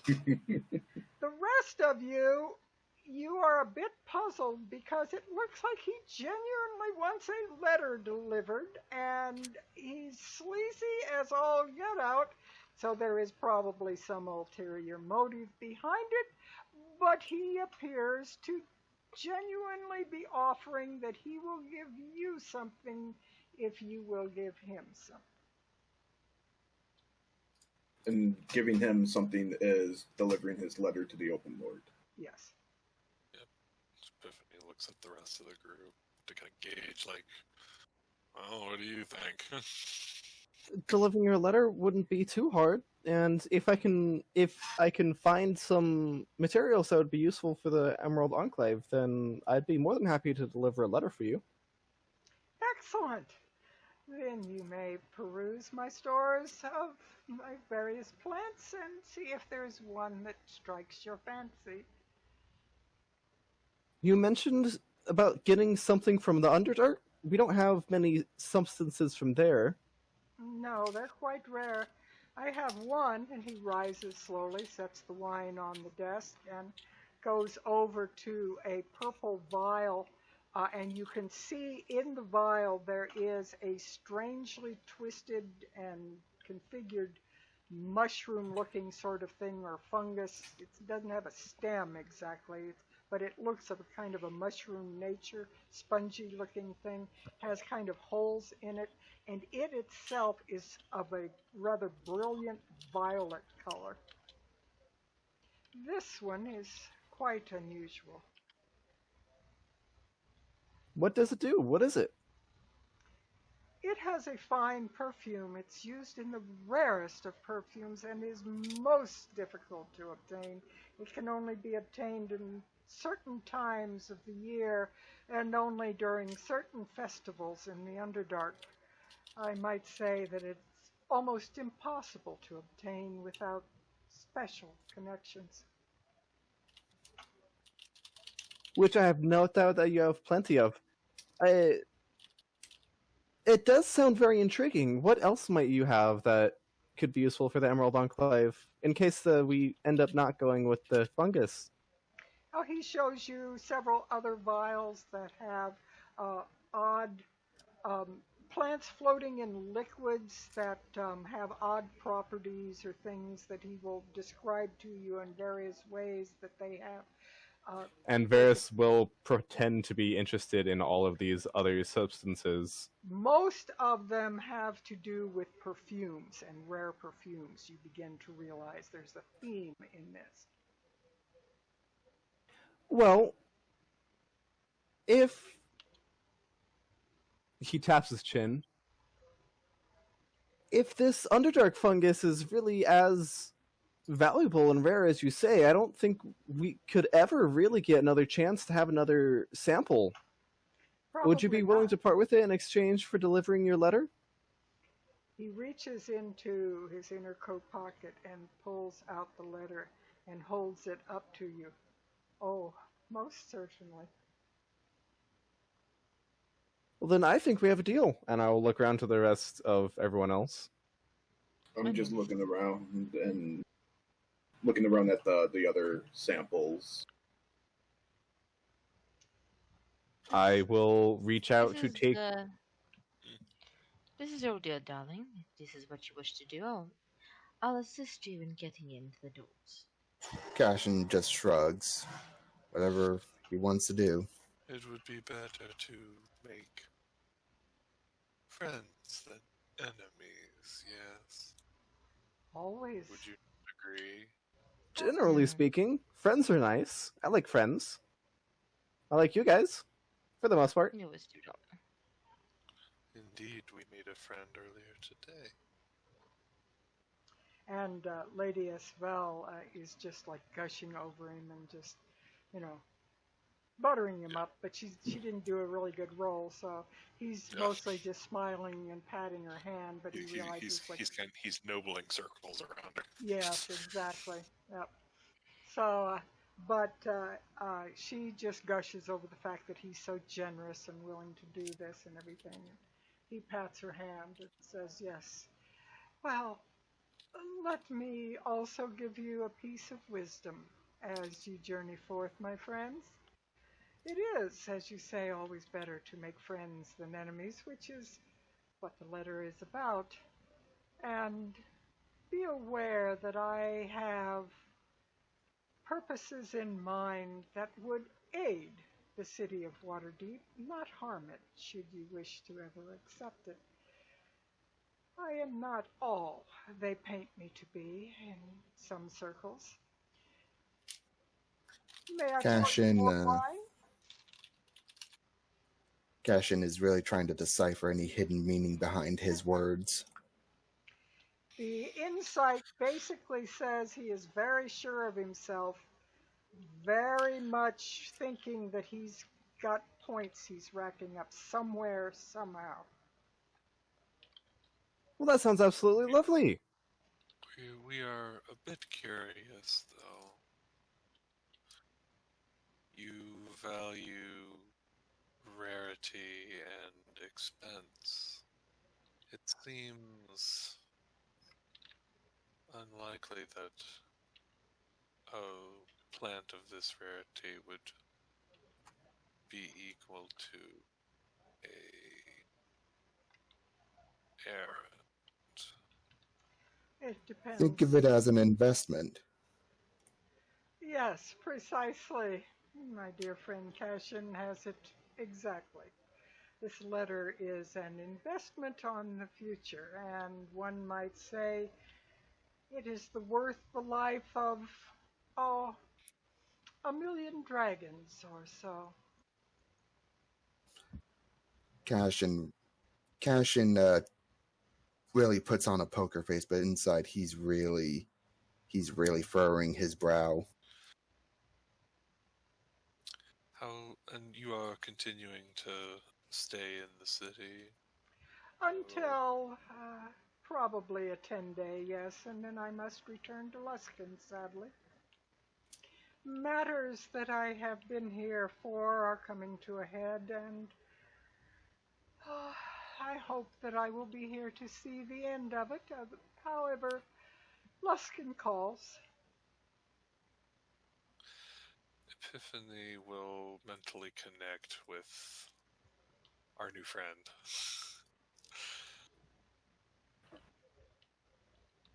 There are 3 vessels adjacent to each other at the harbor. If they leave, crush them.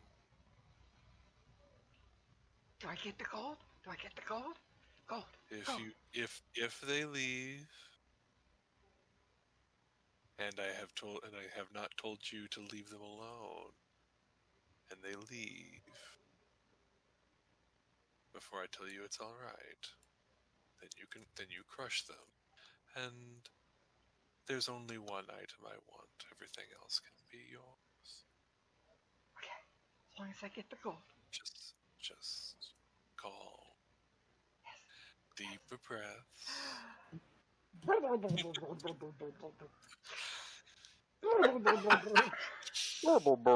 burble, burble. We'll workshop it.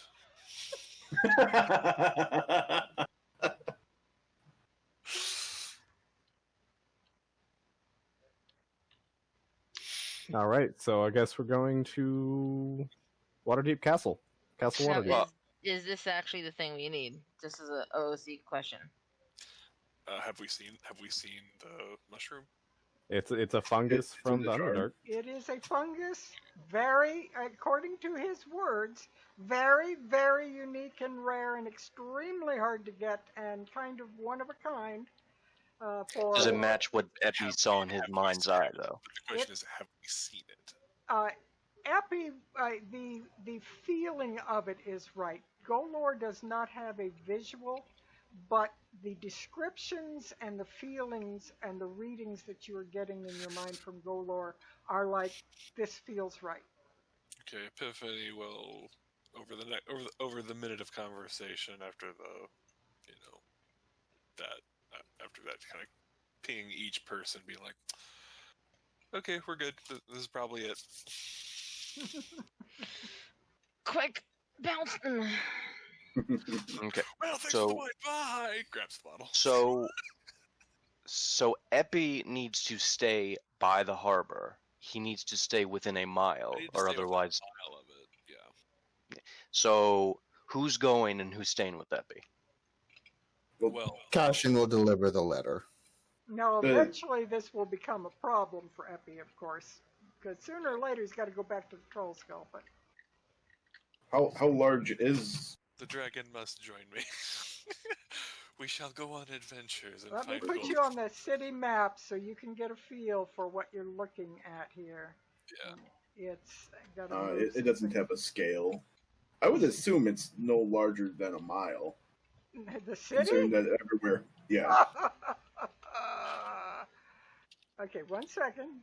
It does have a scale if you take out your ruler and you measure. Yeah, Waterdeep is approximately 3.8 miles by 1.5 miles. Oh. Yeah, it's fairly hefty. It's one of the largest cities in Faerun. It's absolutely enormous. So about 4 miles long ways, 1 mile small ways, like across. That actually is very large. Yeah, so in the castle with the open lord is in The Palace of Waterdeep, That's right? within a mile, yeah. But Yeah. So- you basically got this circle here is all you've got that before you lose control of the dragon, or he gets a chance to break out of it. yeah. So we could do the palace stuff, still have control of the dragon. Okay. But here's the thing. Yeah, the dragon can then roll if it spends a day more than a mile away from me. Then he gets to roll again. Oh, more than a day. Okay, so it's not immediately upon your departure. No, it's not immediate. And he it's, doesn't necessarily lose control of it even if he goes out of a mile of it. It's just that it gets a Yeah, chance. I could be 300 miles away and haven't seen him for a month. But if he keeps failing the roll every day, then I That's still right. have control of telepathic link. Okay, That's right. so we just Okay, need to fair get you to the dock ward pretty much on a daily basis. Yeah, not Yeah. even that. It just It just depends. yeah. And maybe we just wanted some protection in case Sword tried some shit. Right. We've got to look. I'm just going to throw this out there. We've got a pet dragon. We've got to figure out a way to bring this guy to Avernus with us. The promise of fat Promise more loot. coin. I wouldn't plan on it. Yeah, Right. dragons in deep, dark, fiery places may not be good. So yeah, but yeah, I mean, he won't lose control because he goes to the Troll Skull. It's just that the dragon once a day will get a chance to think about gold more than Epiphany. But who's your All right. That's So we've got an exciting. errand ahead of us. The question is, do we want to do this errand?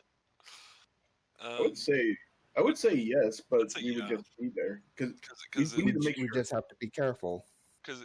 if we can at least put forth the effort of my main concern is that it's basically like a hi, here's the dirt I have on you kind of letter, which is probably what it is.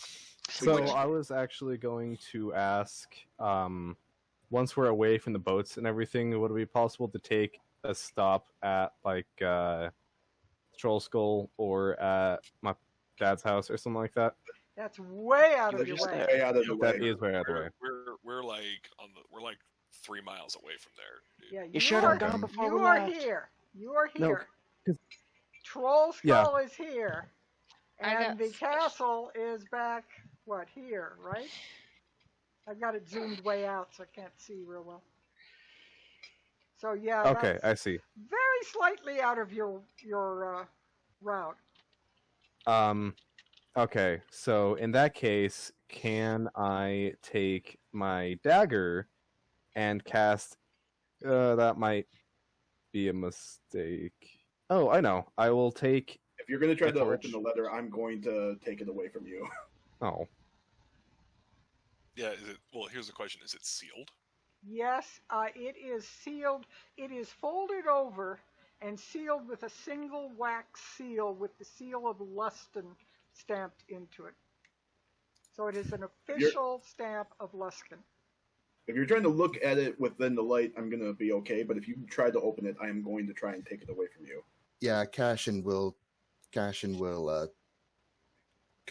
the letter and try and see if there's a way to peek Well, into the Varys has the contents letter without right now. opening it. Uh, Well, I know. Hold it up to the light if that's what you're doing, and you can roll a perception with disadvantage because you're having to read through paper and it folded over on itself and see how much you are able to. You'll be able to see a little bit. Obviously, pretty good eyesight there on it. And you are able to read things. One of the things that you are able is the very lower portion of the letter, which the rest of it is kind of jumbled with letters laying on top of it, and you can only pick out individual things. There's words like "you are to be commended," various such things in the letter. You also are able to read the very beginning of the letter where he addresses it to Her Ageless Majesty Laeral Silverhand, Queen of Stornator, Lady of the North, She of the Seven Sisters, Chosen of Mystra, and Open Lord of Waterdeep is how he opens. Can you repeat one of those titles? Yes, she is. Yeah. Yes, she is. Exactly. She is one of the Seven Sisters, Chosen of Mystra. And yeah, I've been waiting for Relian to connect that, but he hasn't. If he heard any of those titles, he'd connected real frickin' quickly. Laeral Silverhand is at least 400 years old. She's closer to 7, I think. She is just unbelievably old, and she's got a history like you wouldn't believe. And the last paragraph of the letter, which you can read very clearly, says, "Why let Neverember get away with his crimes against Luskin and Waterdeep? Can we not be allies? We should be friends. These are the questions that haunt my dreams, as surely as I believe I haunt yours. Most sincerely, J." Just the letter J. All right.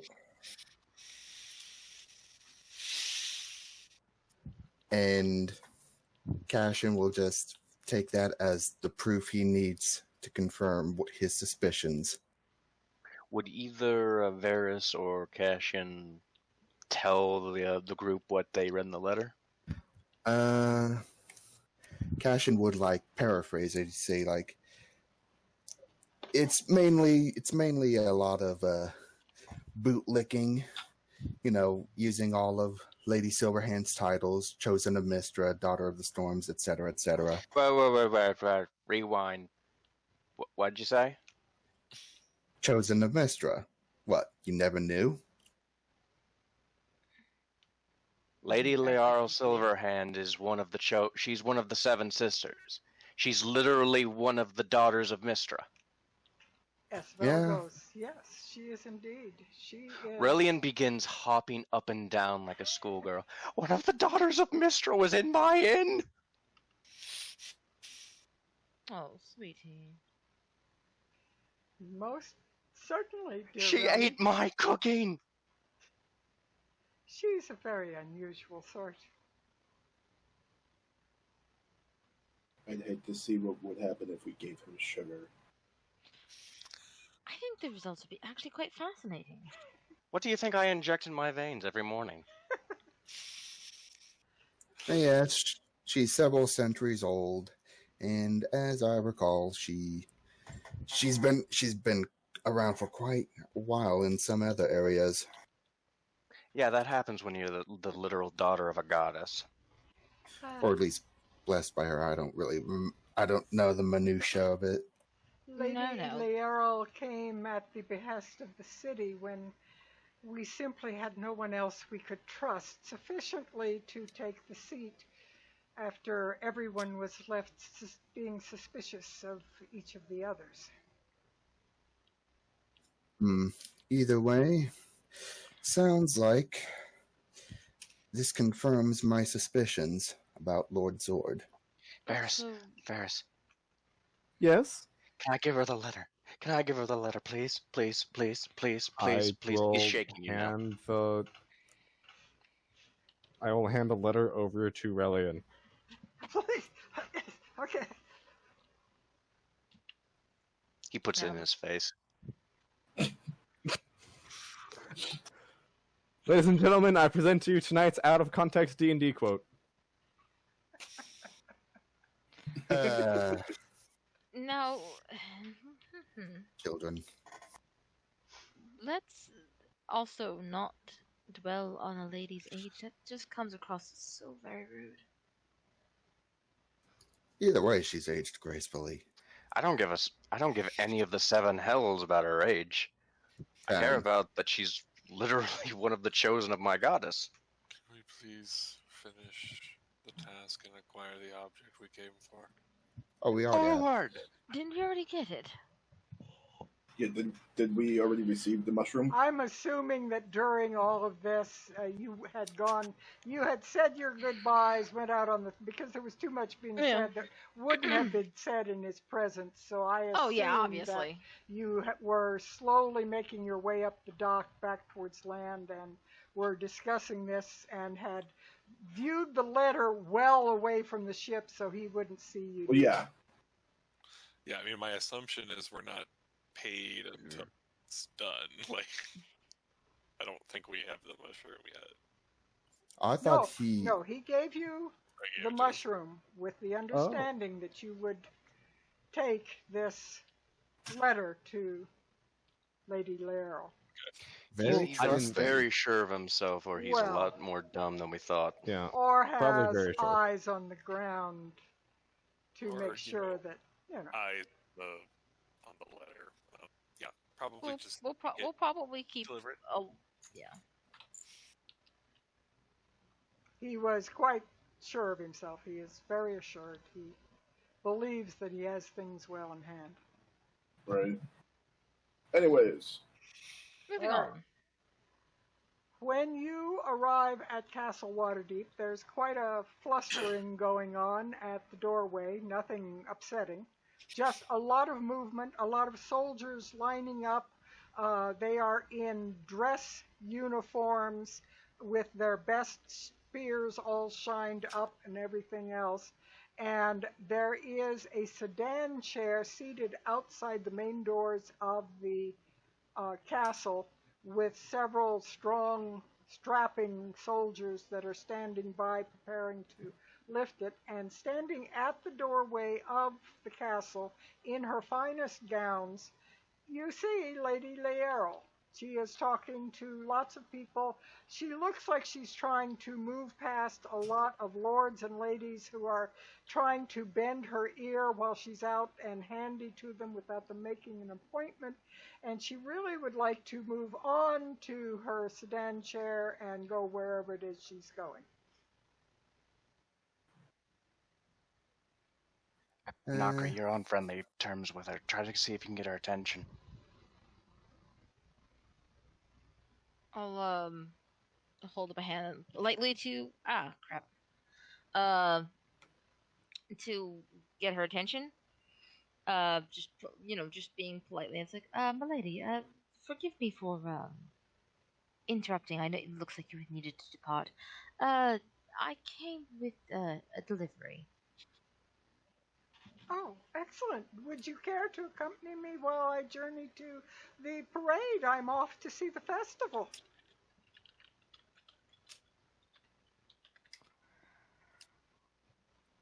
And I will look at the rest of them and go, if it would be all right to bring my present company. Oh, of course. Of course. Any of the Troll Skull is friends with me. Oh, Lady Esfel as well. How nice to see you here. Are you headed for the parade too? Esfel kind of smiles and goes, if it pleases your lady, I would love to accompany you, yes. Then yes, I think everyone's in agreement as we can. After the rest of you. Please join me here. Gentlemen, would you please? And she moves over to the sedan chair and seats herself on it. It's there's a kind of a look on her face like she really wouldn't rather travel this way, but apparently it's expected of the Open Lord of Waterdeep to have some pomp and circumstance. So with a kind of a sigh, she seats herself on the easy chair on this thing. It's not terribly ornate. She has, you can guess, has probably taken pains not to try and make it look like she's some kind of queen or something. But she seats herself on it like, okay, let's get this over with. And they heft it onto their shoulders and begin to move steadily off while the group of you are allowed to process along with her, conversing with her as she travels. I'll keep my tone loud enough for her to hear, but not for anyone close by to hear, and just basically give her the gist of, we met with so and so. They, in exchange for one of the Emerald Enclaves. Yeah. Emerald Enclave's favor with the Emerald Enclave. We were able to get a rare reagent for their studies. In exchange, he wished for us to deliver a letter to you. I would have it checked first. I don't trust the gentleman, but then again, we have a history. I'm summing it up just for the sake of quickness. So, when you finish explaining how this letter came into your possession, she smiles. Ah, I understand. Chamberlain, would you take the letter, please, for me? And a rather tall, slender elf comes forward and holds out his hand for the letter. He thinks Nokri has it. I'll motion for whoever has it to step forth and present. Relian has it. Yeah. Relian, as he's moving, would give a waist bow, making sure his clasp of Mistra is very clear to see on his chest. And he would just say, "It is an absolute honor to be of service to one of the eternal radiant daughters of the mother of all magic." And he is pouring on as much charm as he can. What would that be? Would that be just a persuasion or a flat charisma? Like, he is trying to smooth. That will be a persuasion roll with advantage because of Mistra. 1 and 1. He is trying to be as charming as possible. Okay, you definitely. She notices the medallion hanging around her neck, and she smells beatific. Smells beatific. I don't know how beatific smells, but you know. But she smiles beatifically at you and just seems to radiate. And she says, "How wonderful to meet one of the faithful. I am most overjoyed that Mr. has chosen you to carry this letter to me. Surely it cannot be evil attempt if one so lustrous has brought it to me." Oh no. No, if it... I just realized we never cast detect magic on it. No, but Nokri did say get it checked first. Please check it before you open it. And the Yeah. Chamberlain will actually intercept it and will take it at her request. He will take With a flick of the wrist and trying to be part impressive, part humorous, he just reaches into his hood. Looks like he's reaching into his face and flicks out the letter and hands it to the Chamberlain. The Chamberlain raises one rather stilted eyebrow at you as you do this, but he takes the letter, he holds it up and smells of it, he holds it up to the light, he does various things, he holds his hand over it, is probably doing a detect magic and so forth. He says, I detect nothing, my lady, save an overly heavy air of perfume. And with that, he hands it to her. And she opens the seal and is reading the letter. Nothing happens. She opens the letter and is reading it as you travel along. And there is a kind of a long-suffering smile comes across her face as her eyes pan down through this letter, and she says, my goodness, he does have himself full of compliments and hopes today, doesn't he? That seems to be his usual attitude from what we've seen. Oh, most definitely. He believes himself more secretive than he is, but I don't know how much he doesn't actually relish the fact that we know. She finally, after reading the letter 3 or 4 times and considering it carefully, she says, my dear servant, Relian, please read the letter and then return it to my Chamberlain. We will discuss this later when I return to the castle. By this time, you are approaching the main street of the city, and you are beginning to hear the distant sounds of all kinds of music that is coming. It sounds a great deal like it is calliopes and all sorts of stuff that is going on coming down the street. Good, I believe the parade has begun. Let us go to my private box. Please join me. We can discuss there if you wish.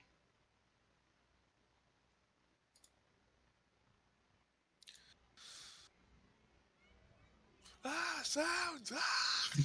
Loud noises!